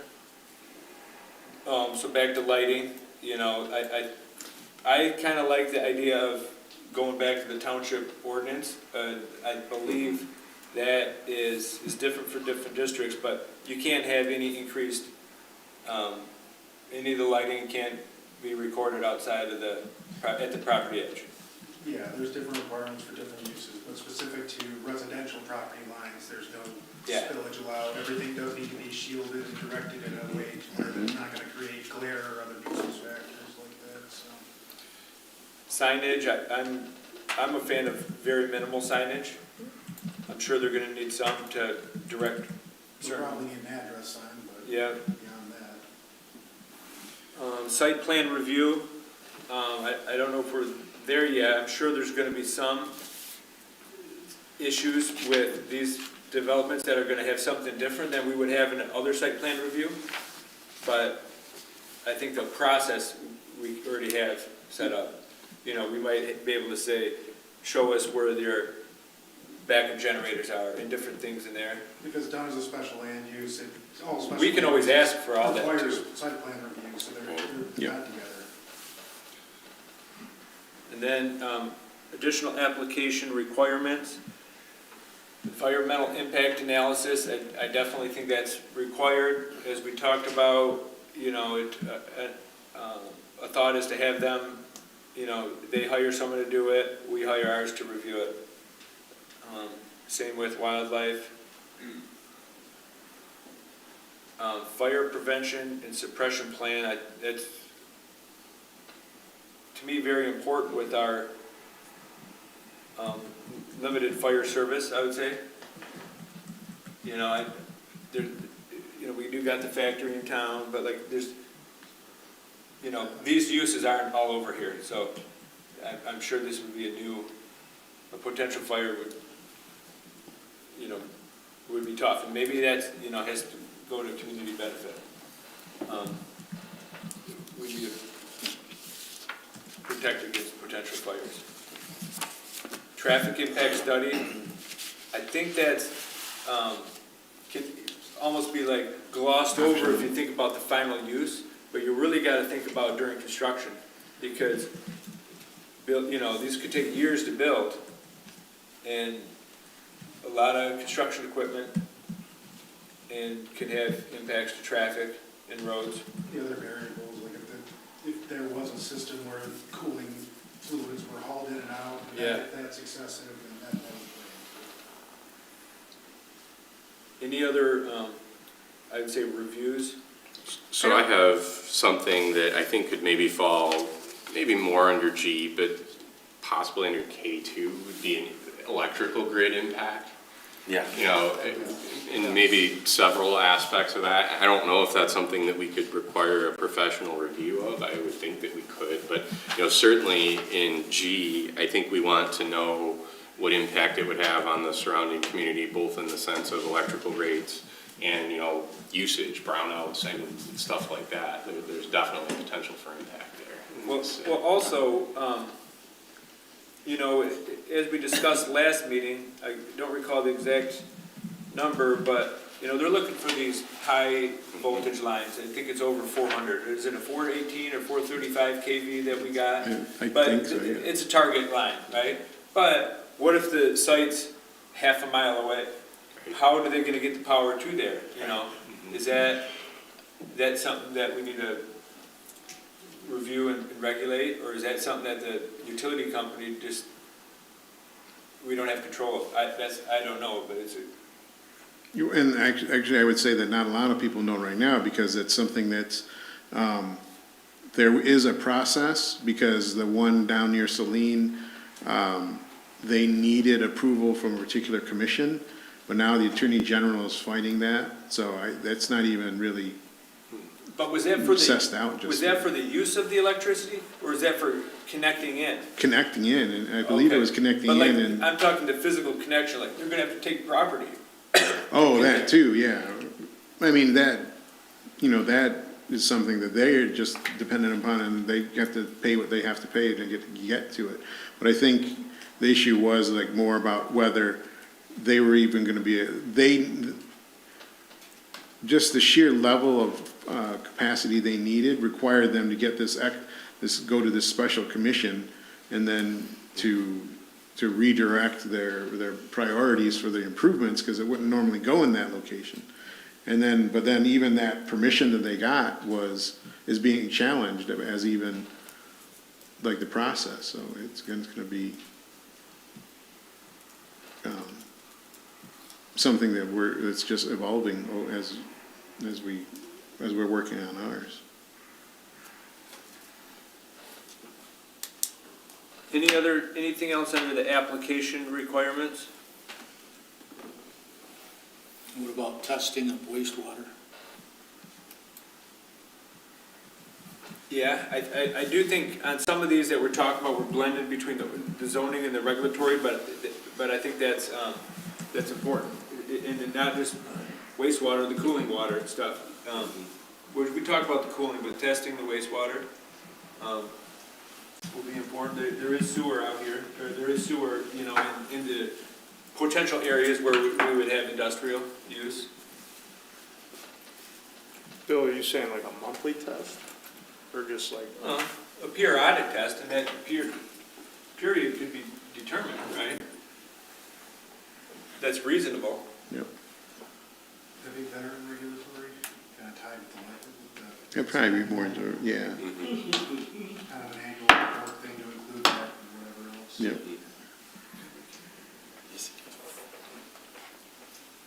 So I'm just gonna plug into the biz, use some power.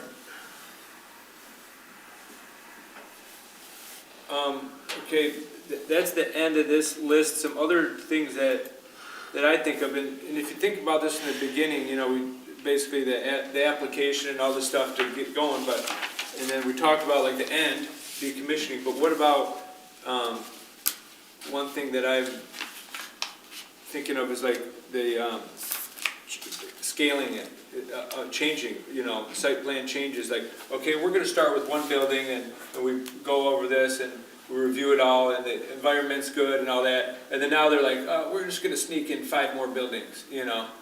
We gotta make sure that we have, I would say, similar reviews and stuff, but maybe, it's something, you know, to consider.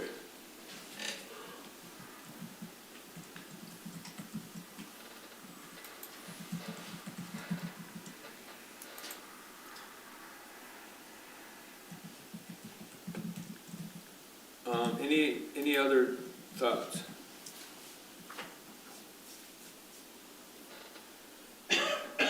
Sally did reach out to me about having some basically like a list of basically topics and concerns that, you know, we're looking into and stuff. Most of them or maybe all of them we verbally talked about, but having that list down there, I think now is the time is to kind of take that and put it in here. So if you have, and this is, you know, a good outline. I'm hoping that this is covered, all those. If not, the discussion we had today covers it. Absolutely. And just to give everybody my thought on it is, you know, thank you for the residents that are here tonight. As this goes on, there's going to be more and more people. And how do we get them up to speed with what we've looked at, what we've talked about? And the idea is just to have a running list that everybody can reference. So I do have to say, when you start getting the cross-outs and all that, that's really hard to read. it's hard, and that's why I want to manage it. Yeah. You know, we need to give Mario input on how we want that to read. Right now, it's clean because this is our Yes. first version. So next version, we're going to see some red lines, right? Well, next version, Or maybe we don't, the next version. We can Yeah. decide that now, because we're still, you know, we're still in the outline. We're really not to that draft yet, I would say. This is, did you call this outline? Yep. Yeah, so, but,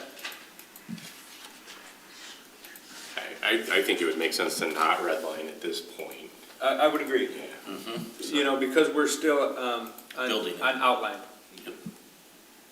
As far as like for accessibility for residents to be able to take a look, we are broadcasting everything. We do have all the packets published with all of this information, and there's my contact information as well. So I mean, it's used to be a lot more common, but I'm always available for questions.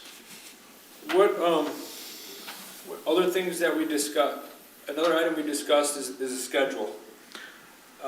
And I yeah, apologies, I was supposed to provide that. But I definitely have, Ken. We need to work on that. Yep.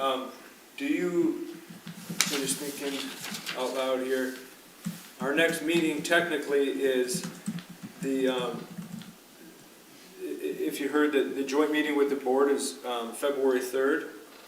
Oh. And I don't know, is that something we want to invite Myra to? Well, so primarily that's just going to be, well, it's statutorily required to provide an update and Yep. whatever, but I think that's not my place to say. I think you need to talk it over with the officers Okay, first to see. I think, I don't think they were planning on getting that in depth. I think some of the hot topics, like obviously data centers, like, we could talk about the regulatory aspect Yep. of that. But, yeah, it's not my place to say how deeply we're gonna dive into it. What I'm thinking is that we've discussed some thoughts on how to develop the schedule. I think that we, as a planning commission, go to the joint board and with some thoughts, and then get feedback from them, and then give that information to Mario to start developing That the sounds schedule. logical, yeah. I mean, the schedule is ultimately up to the board. So think about that. I think that would be a good discussion topic for the joint meeting is, you know, we could maybe just propose what our thought was, and one thing we talked about, and we can discuss it more now, is, you know, start with a certain end date when we want this done, and really back out county reviews, board reviews, you know, let's account for the county to send it back, and the board to send it back again, and really back that out, and maybe just pencil in like a good final draft in Get a some public hearing. milestones. Milestones, you know, so I think we can I'll just kind of mention that to the board at the joint meeting and then see what they have to say. Maybe they say, we want it done by this date, and then we can shift gears and kind of work towards that.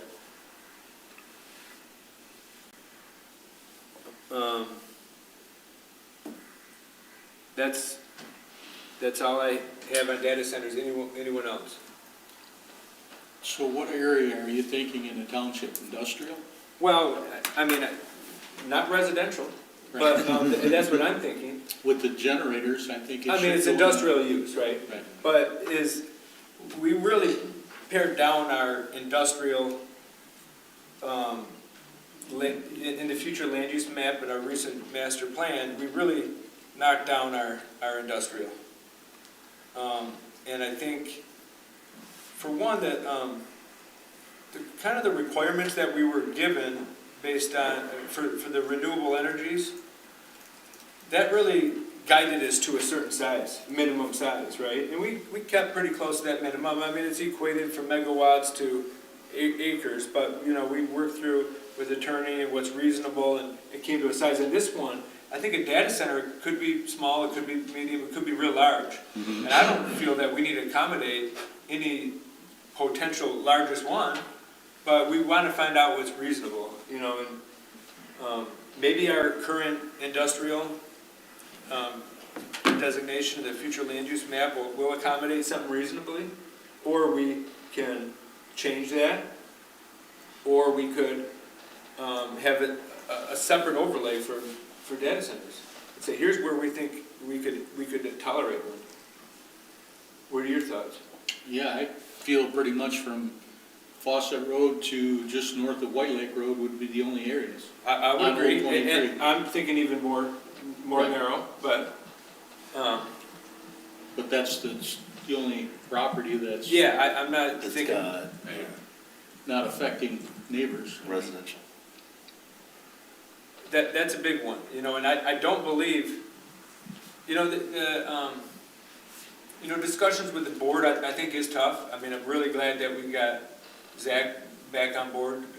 Congrats, by the way. Thank you. And, you know, I don't think it's appropriate for us to ask the board, what do they think? You know, I don't know if that's, I think that's what Zach's here for, but, I don't know, it's gonna be a big task, because where they could go. Well, it doesn't matter where we put it, someone's not gonna be happy. Right. We just have to That's true, find- you gotta get by Like, that. what you just said is, down that run, you know, you're not gonna have neighbors that are affected, but you will. Well, you're gonna have people in here. No matter where you put this, someone's gonna be affected. Yeah. And I think a good goal is to affect the least The amount of least amount of residents, residents. the least amount of, any other negative impacts, the least amount. At the end of the day, it's about protecting as many residents as possible. And the environment. Environment. Water, well water. That's the one thing I haven't heard anybody mention. I'm sorry, I'm busting Alex Haas. I love the ideas. I love Kevin's idea of the percentage of what the buildings can have. I think that's a really good place to start. I also like Kevin's ideas about talking about decommissioning and what they'd have to do and what are those precise things that they would have to do to take care of this. Because these things aren't gonna, they could be obsolete in 5 years. And the area that they leave is just gonna be, they can't build anything on it. And how do we know that they would even clean it up? So I love those ideas. My greatest concern, knowing nothing about any of how these things are built or how ordinances are done or any of these things, I'm researching, learning the same way that you guys are. You're probably farther along than I am. Well water. These things drink well water like crazy. I And think, even the smaller ones can drink 1 million gallons a day. And Tyrone Township has 12,000 people approx, and 12,000 people use 1 million gallons a year. The water is not going to be replaced. Replenished rates are not what they are for residents and rain and snow and et cetera. It's not going to be the same thing with a plant, particularly a large one, that can even use more than 1 million gallons a day. It could be 5 million, and 5 million. And then when the water, we're all on well water. So when those tables start going down, I have a 60-foot well. I own my house. We paid our off early. We worked our asses off. all right, so your point on the well water. So the well water, that's my biggest concern. We hear you. So, Yeah. under here, under water cooling, it is mentioned the sources, we just haven't gotten that far yet. I think understand. that we are gonna wanna regulate that.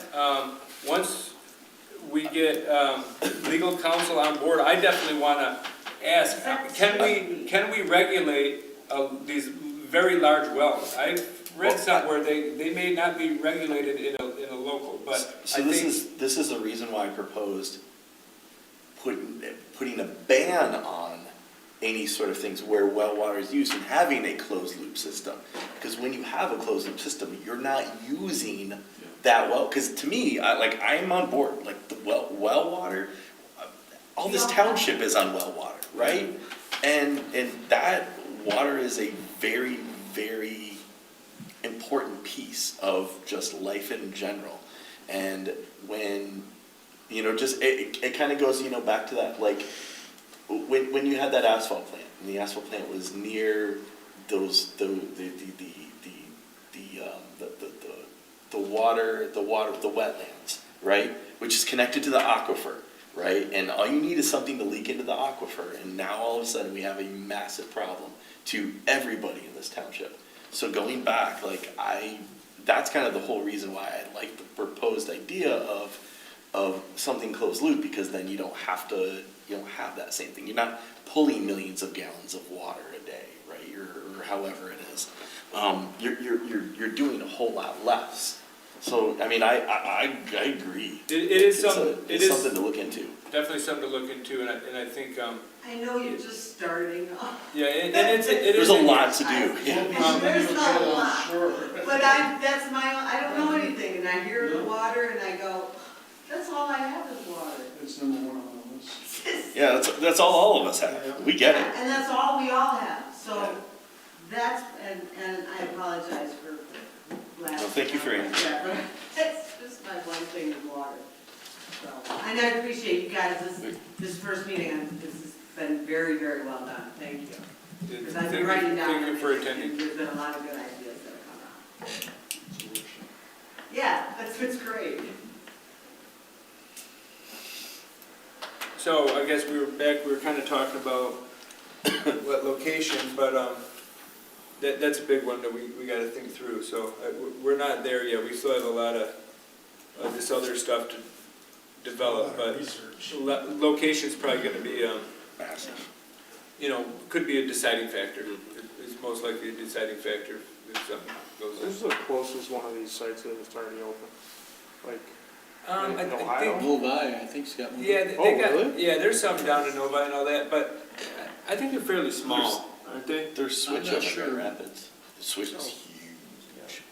That's that pyramid, the pyramid one that's in Grand Rapids. they have like 4 major data centers. It's like Atlanta, Reno, Tahoe. Is there a, this is probably a dumb question, but I'm curious.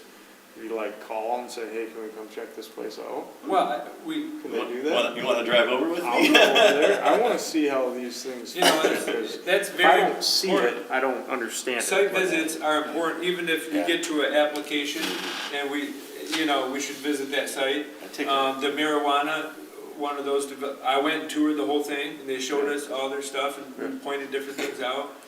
Every application, Sorry. did some testing. No. We did a little testing there. But, yeah, I think, the other Liberty House, I wasn't able to attend. Did you attend that one? I went to that one. You went to that one? I know. Twice, yeah.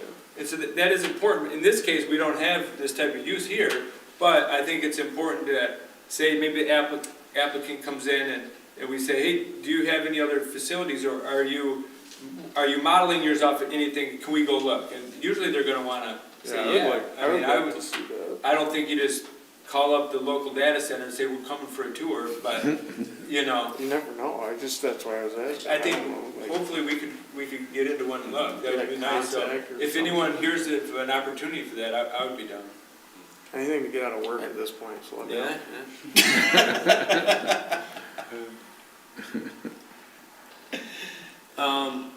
So that's all I had. Anything else? Go ahead. No, I've got a map of where they're located. Well, yeah, share that out to Ross. Okay. Let's share it out. I think that's good. I've seen that, there's other people out here putting, that one email that we got was showing all the utility lines and stuff. That was a really good map. I was like looking at that, it shows all the, gas lines, the fuel lines. I mean, I have a general idea, where they are, where they cross a highway or something, but, you can see them go across the whole state. That was nice. So share that info. All right. Mario, do you got good direction from us to develop more of this? Yes, absolutely. All right. Okay, moving on. New business, we have nothing. Call to the public.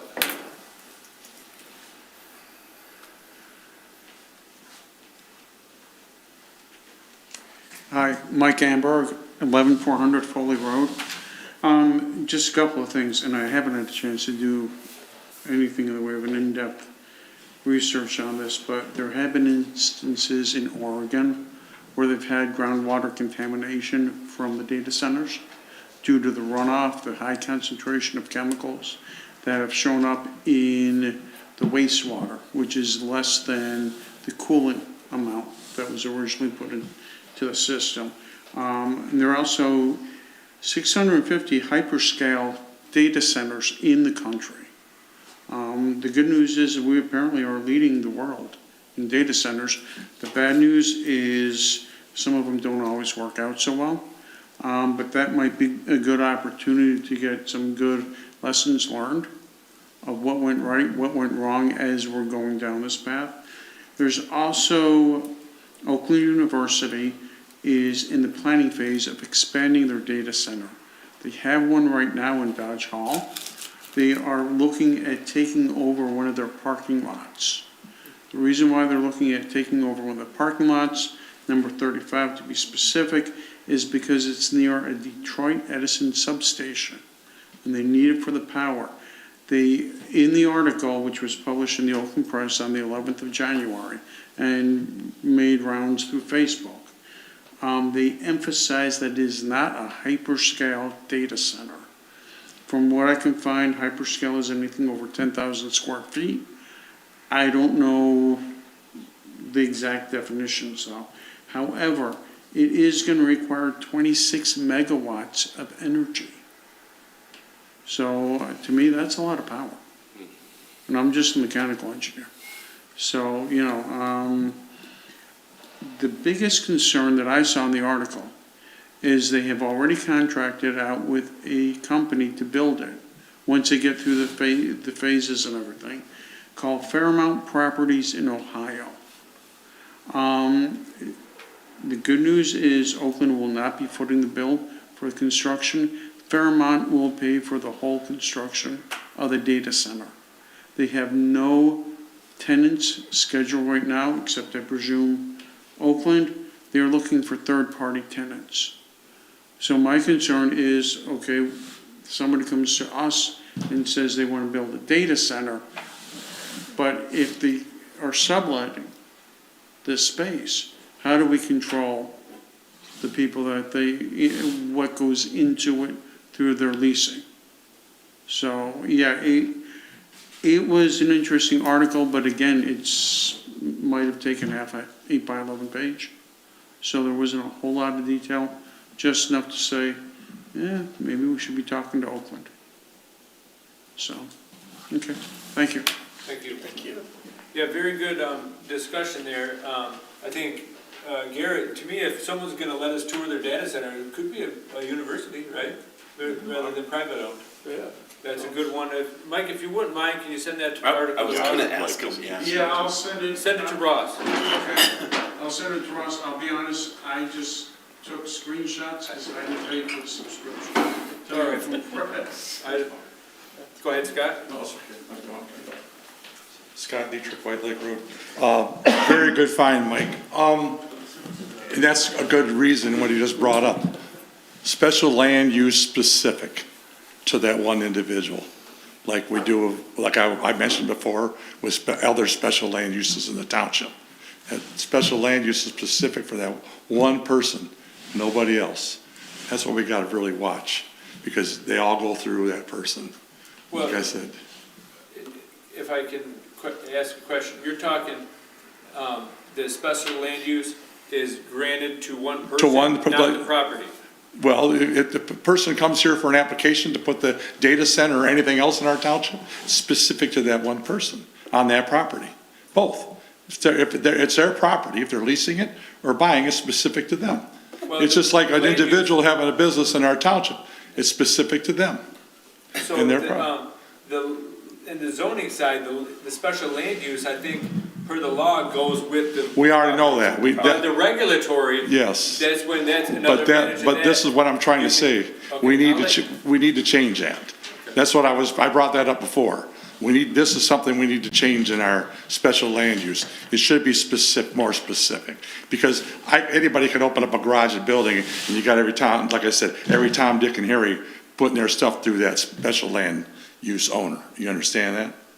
Well, let me just ask another question, if you don't mind, Scott. Okay. I mean, so, like, the other uses, for example, say you have, maybe like a store, and they're gonna maybe rent out, so like a little food vendors in each Well, one. It's different, but I mean, Well, you're talking about what area you're putting it in. If you're putting it in a residential area, it's different. I'm just saying that. Yeah, farm and that residential over commercial. There's, Yeah.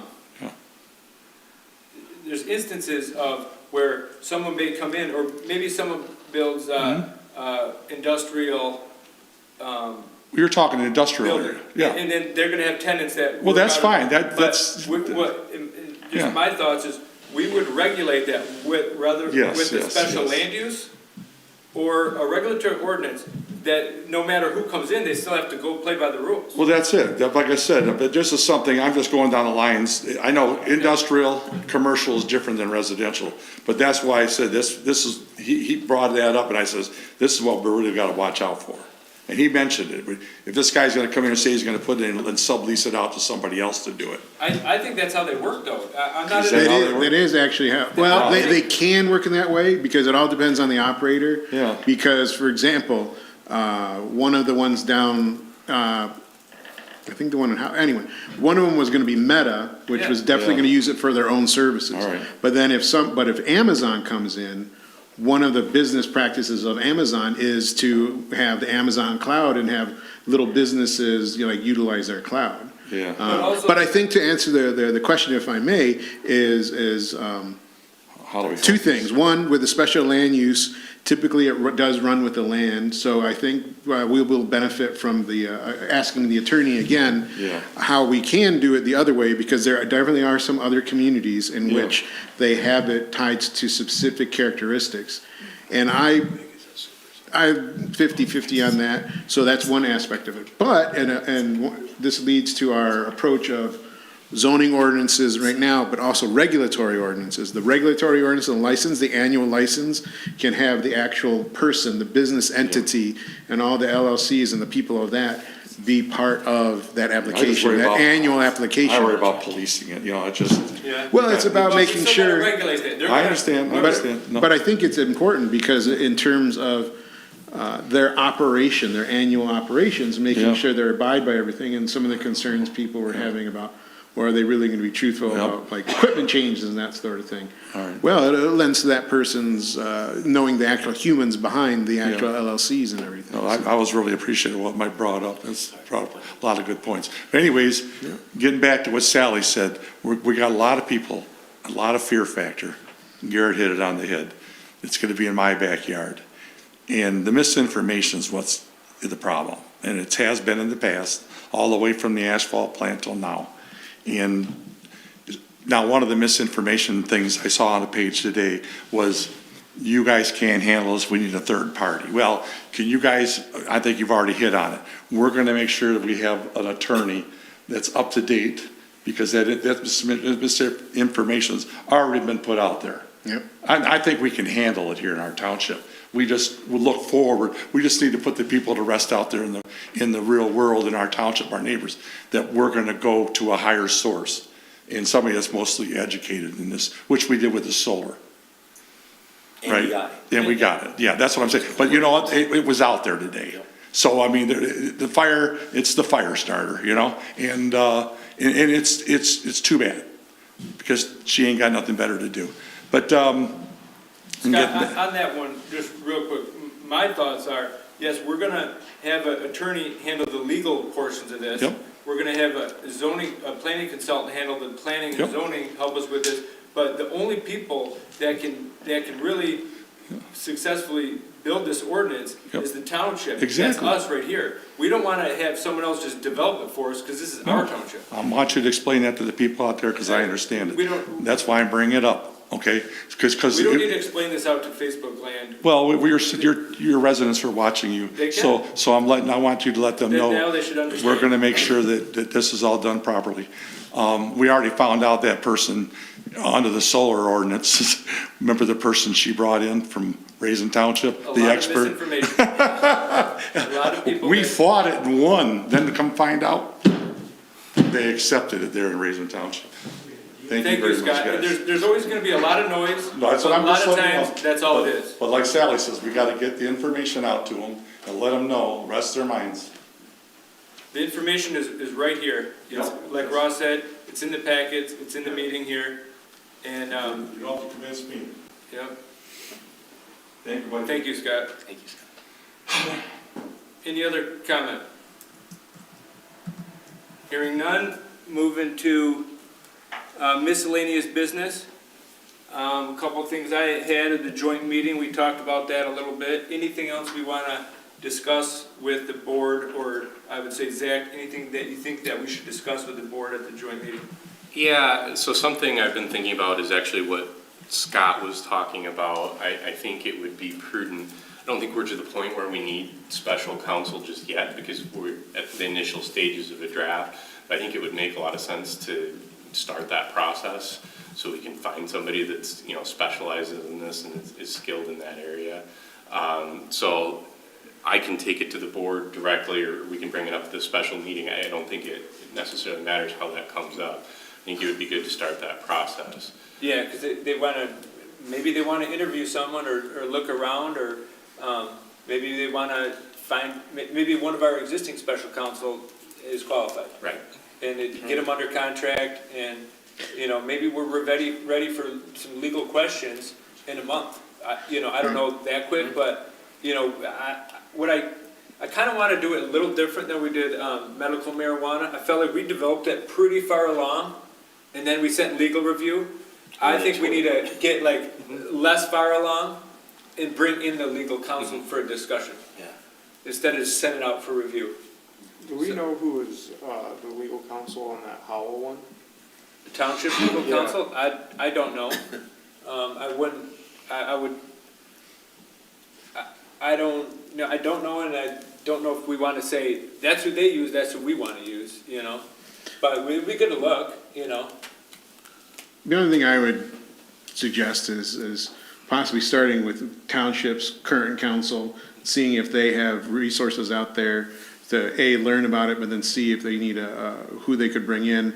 But also, I think, I'm always a little leery about like having a call to the public for experts, because typically what you get walking through the door is more an industry-sided expert rather than someone that, because you want a Everybody's an township-sided expert that can know I agree with that. how much you can push in terms of that, because the other ones will be like, oh, well, you don't want to do that, oh, why bother, hey, you don't have to worry about that, and blah. So, Very it's good. not to say that you can't learn from them, because you can see their tactics and approach, but I just feel like, as you just said, when it comes to the township, I'm just here as a resource, and I will write exactly what you guys want that's best for Tyrone. And I think you guys are the ones to do it. And so also similarly, your legal counsel can know is best to know, and be consistent with the other ordinances and the legal approach for ordinance creation. So I think, but that's not to say they can't get, industry insiders. I do agree with you, and I think a great example was hiring Foster Swift for solar. Yeah. They were They did a expert, great job. and they are, in my opinion, the side of the townships and protecting Right, townships. exactly, yes. And I think, really would like to see if they have, some expertise now on data centers. I would be surprised if they didn't. But, I do see those, Foster Swift, involved in a lot of the township associations, MTA, MPA, or whatever the acronyms are, but They're gold standard. I think that's, so if you see any in your conferences and stuff like that are representing other, let us know. Municipality, yeah, absolutely. The guy we brung in for the gravel pits was pretty good. I thought He was great, but I don't think, I think he was only specific to Right. extractive. Right. And that was great. Whoever found him, that was good. I don't know if that was Mr. Cunningham or someone. I think that but was Mr. Cunningham. That was a great decision because it really helped us out. He knew a lot, but we also pushed back on a lot of things, and he's like, that's a great idea, and I think Ross got some really good praise on that ordinance, if I Oh, believe. absolutely, yeah, people love that. I mean, So- it's- See, I like Fisher's approach where he's like, here's a baseline for you guys. This is the base, and now you can build off it, or you can add, remove, and I really liked that approach and how he gave us like it was, in my opinion, was the best base I've ever seen. Like it was fast, too. It was fast, and he was really He was good. He was good. He's great. So, I liked him a lot. to Zach's point, I think, yes, it's consensus that we would like a legal counsel, and I think that's up to the board who they choose. I don't think they're gonna look for us, or you can help them with that, but is that something we discussed at the joint meeting? I don't know, is that the next meeting? I If think it so. is, then Yeah. we'll just do it then, Yeah. Let's just plan to bring it up then. That makes sense. I think that makes a lot of sense. In terms of the agenda for that, there wasn't a lot of discussion about specifics, so I don't have a lot of insight to share with the commission in the sense of this is what the meeting's gonna look at. I like, personally, I like, the report that we've prepared. I think giving them an update in and of itself would be, a useful exercise for that meeting. So if that's all that happens, I think it would be a good meeting, but. And I think we do wanna, touch on what we've been working on data centers, but really focus it on, we're also thinking about the regulatory ordinance. So from my knowledge, we did that with extractive industrial, that got approved, that's enacted. The medical marijuana,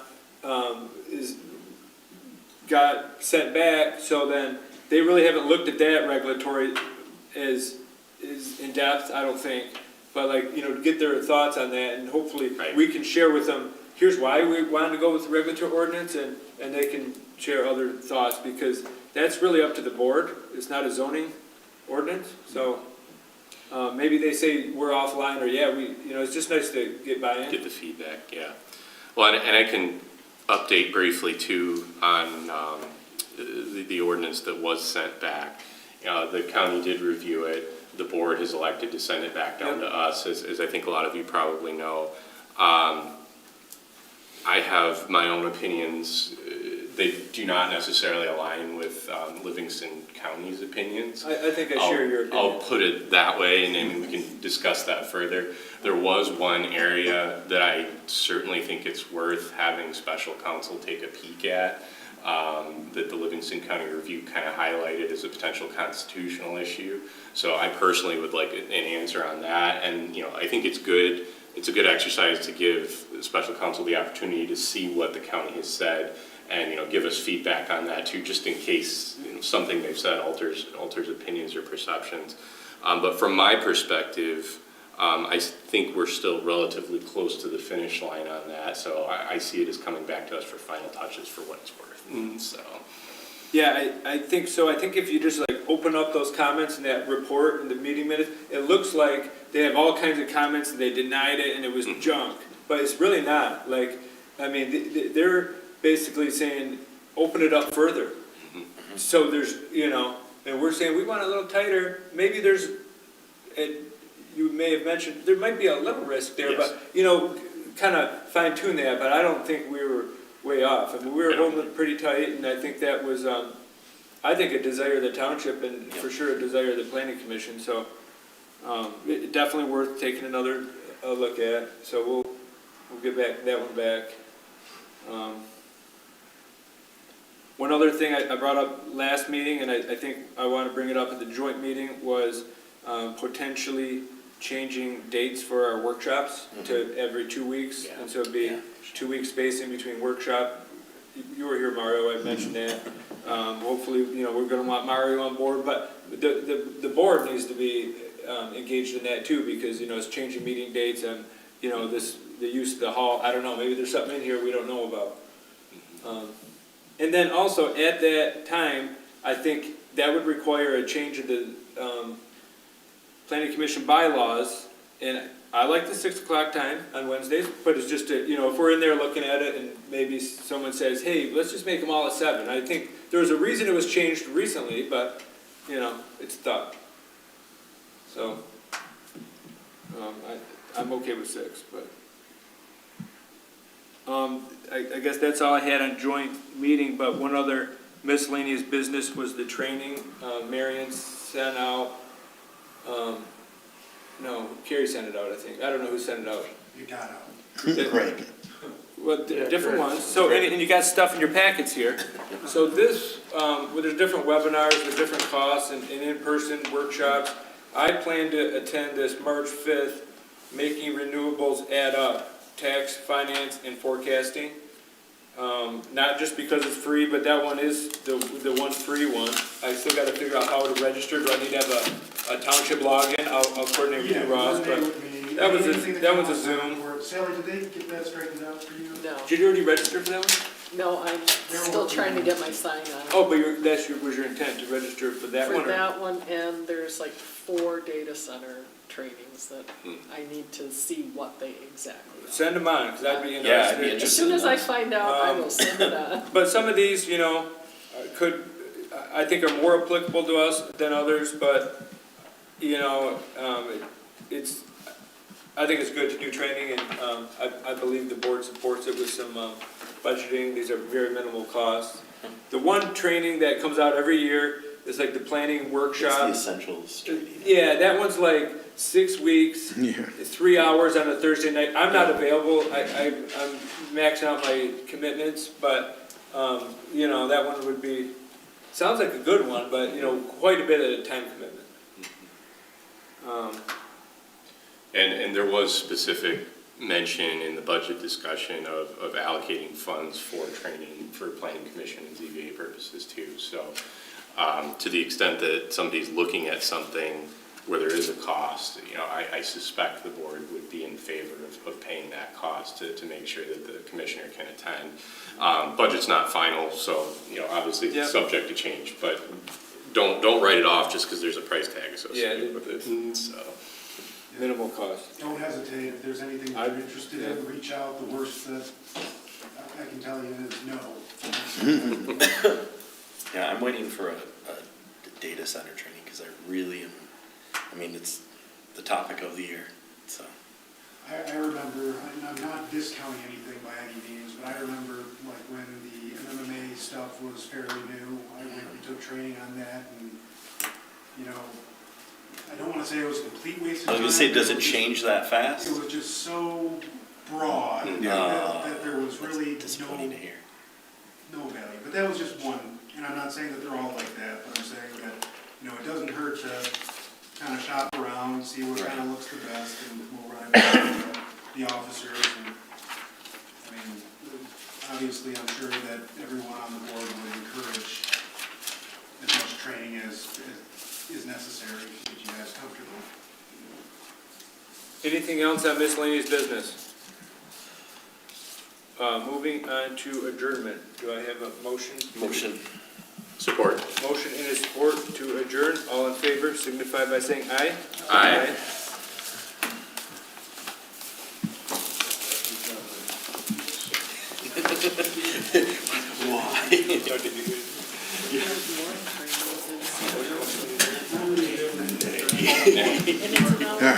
Like that big set of work in the state. Any opposed, say no way. I think we jinxed it just by saying it. Yeah, no. It is helpful, but like you said, I think that's a good point when you mentioned about MMA when it first came out. Like everybody's kind of like just brand new. Right, yeah, exactly. An excuse to get out of work And you get a high attendance. So, I couldn't believe it. There's a part of me, right, and this is why I do it, that enjoys that a little bit, to be perfect. Yeah, I mean, I would think it's.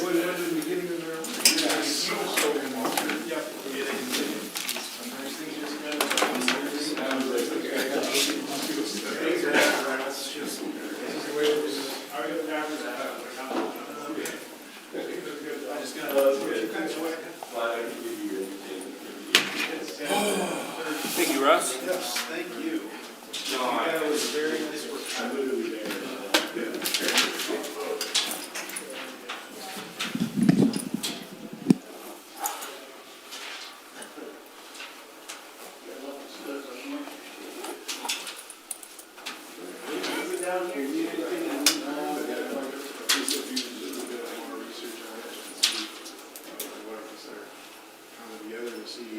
I guess what's on the agenda? Sounds good. Appreciate it.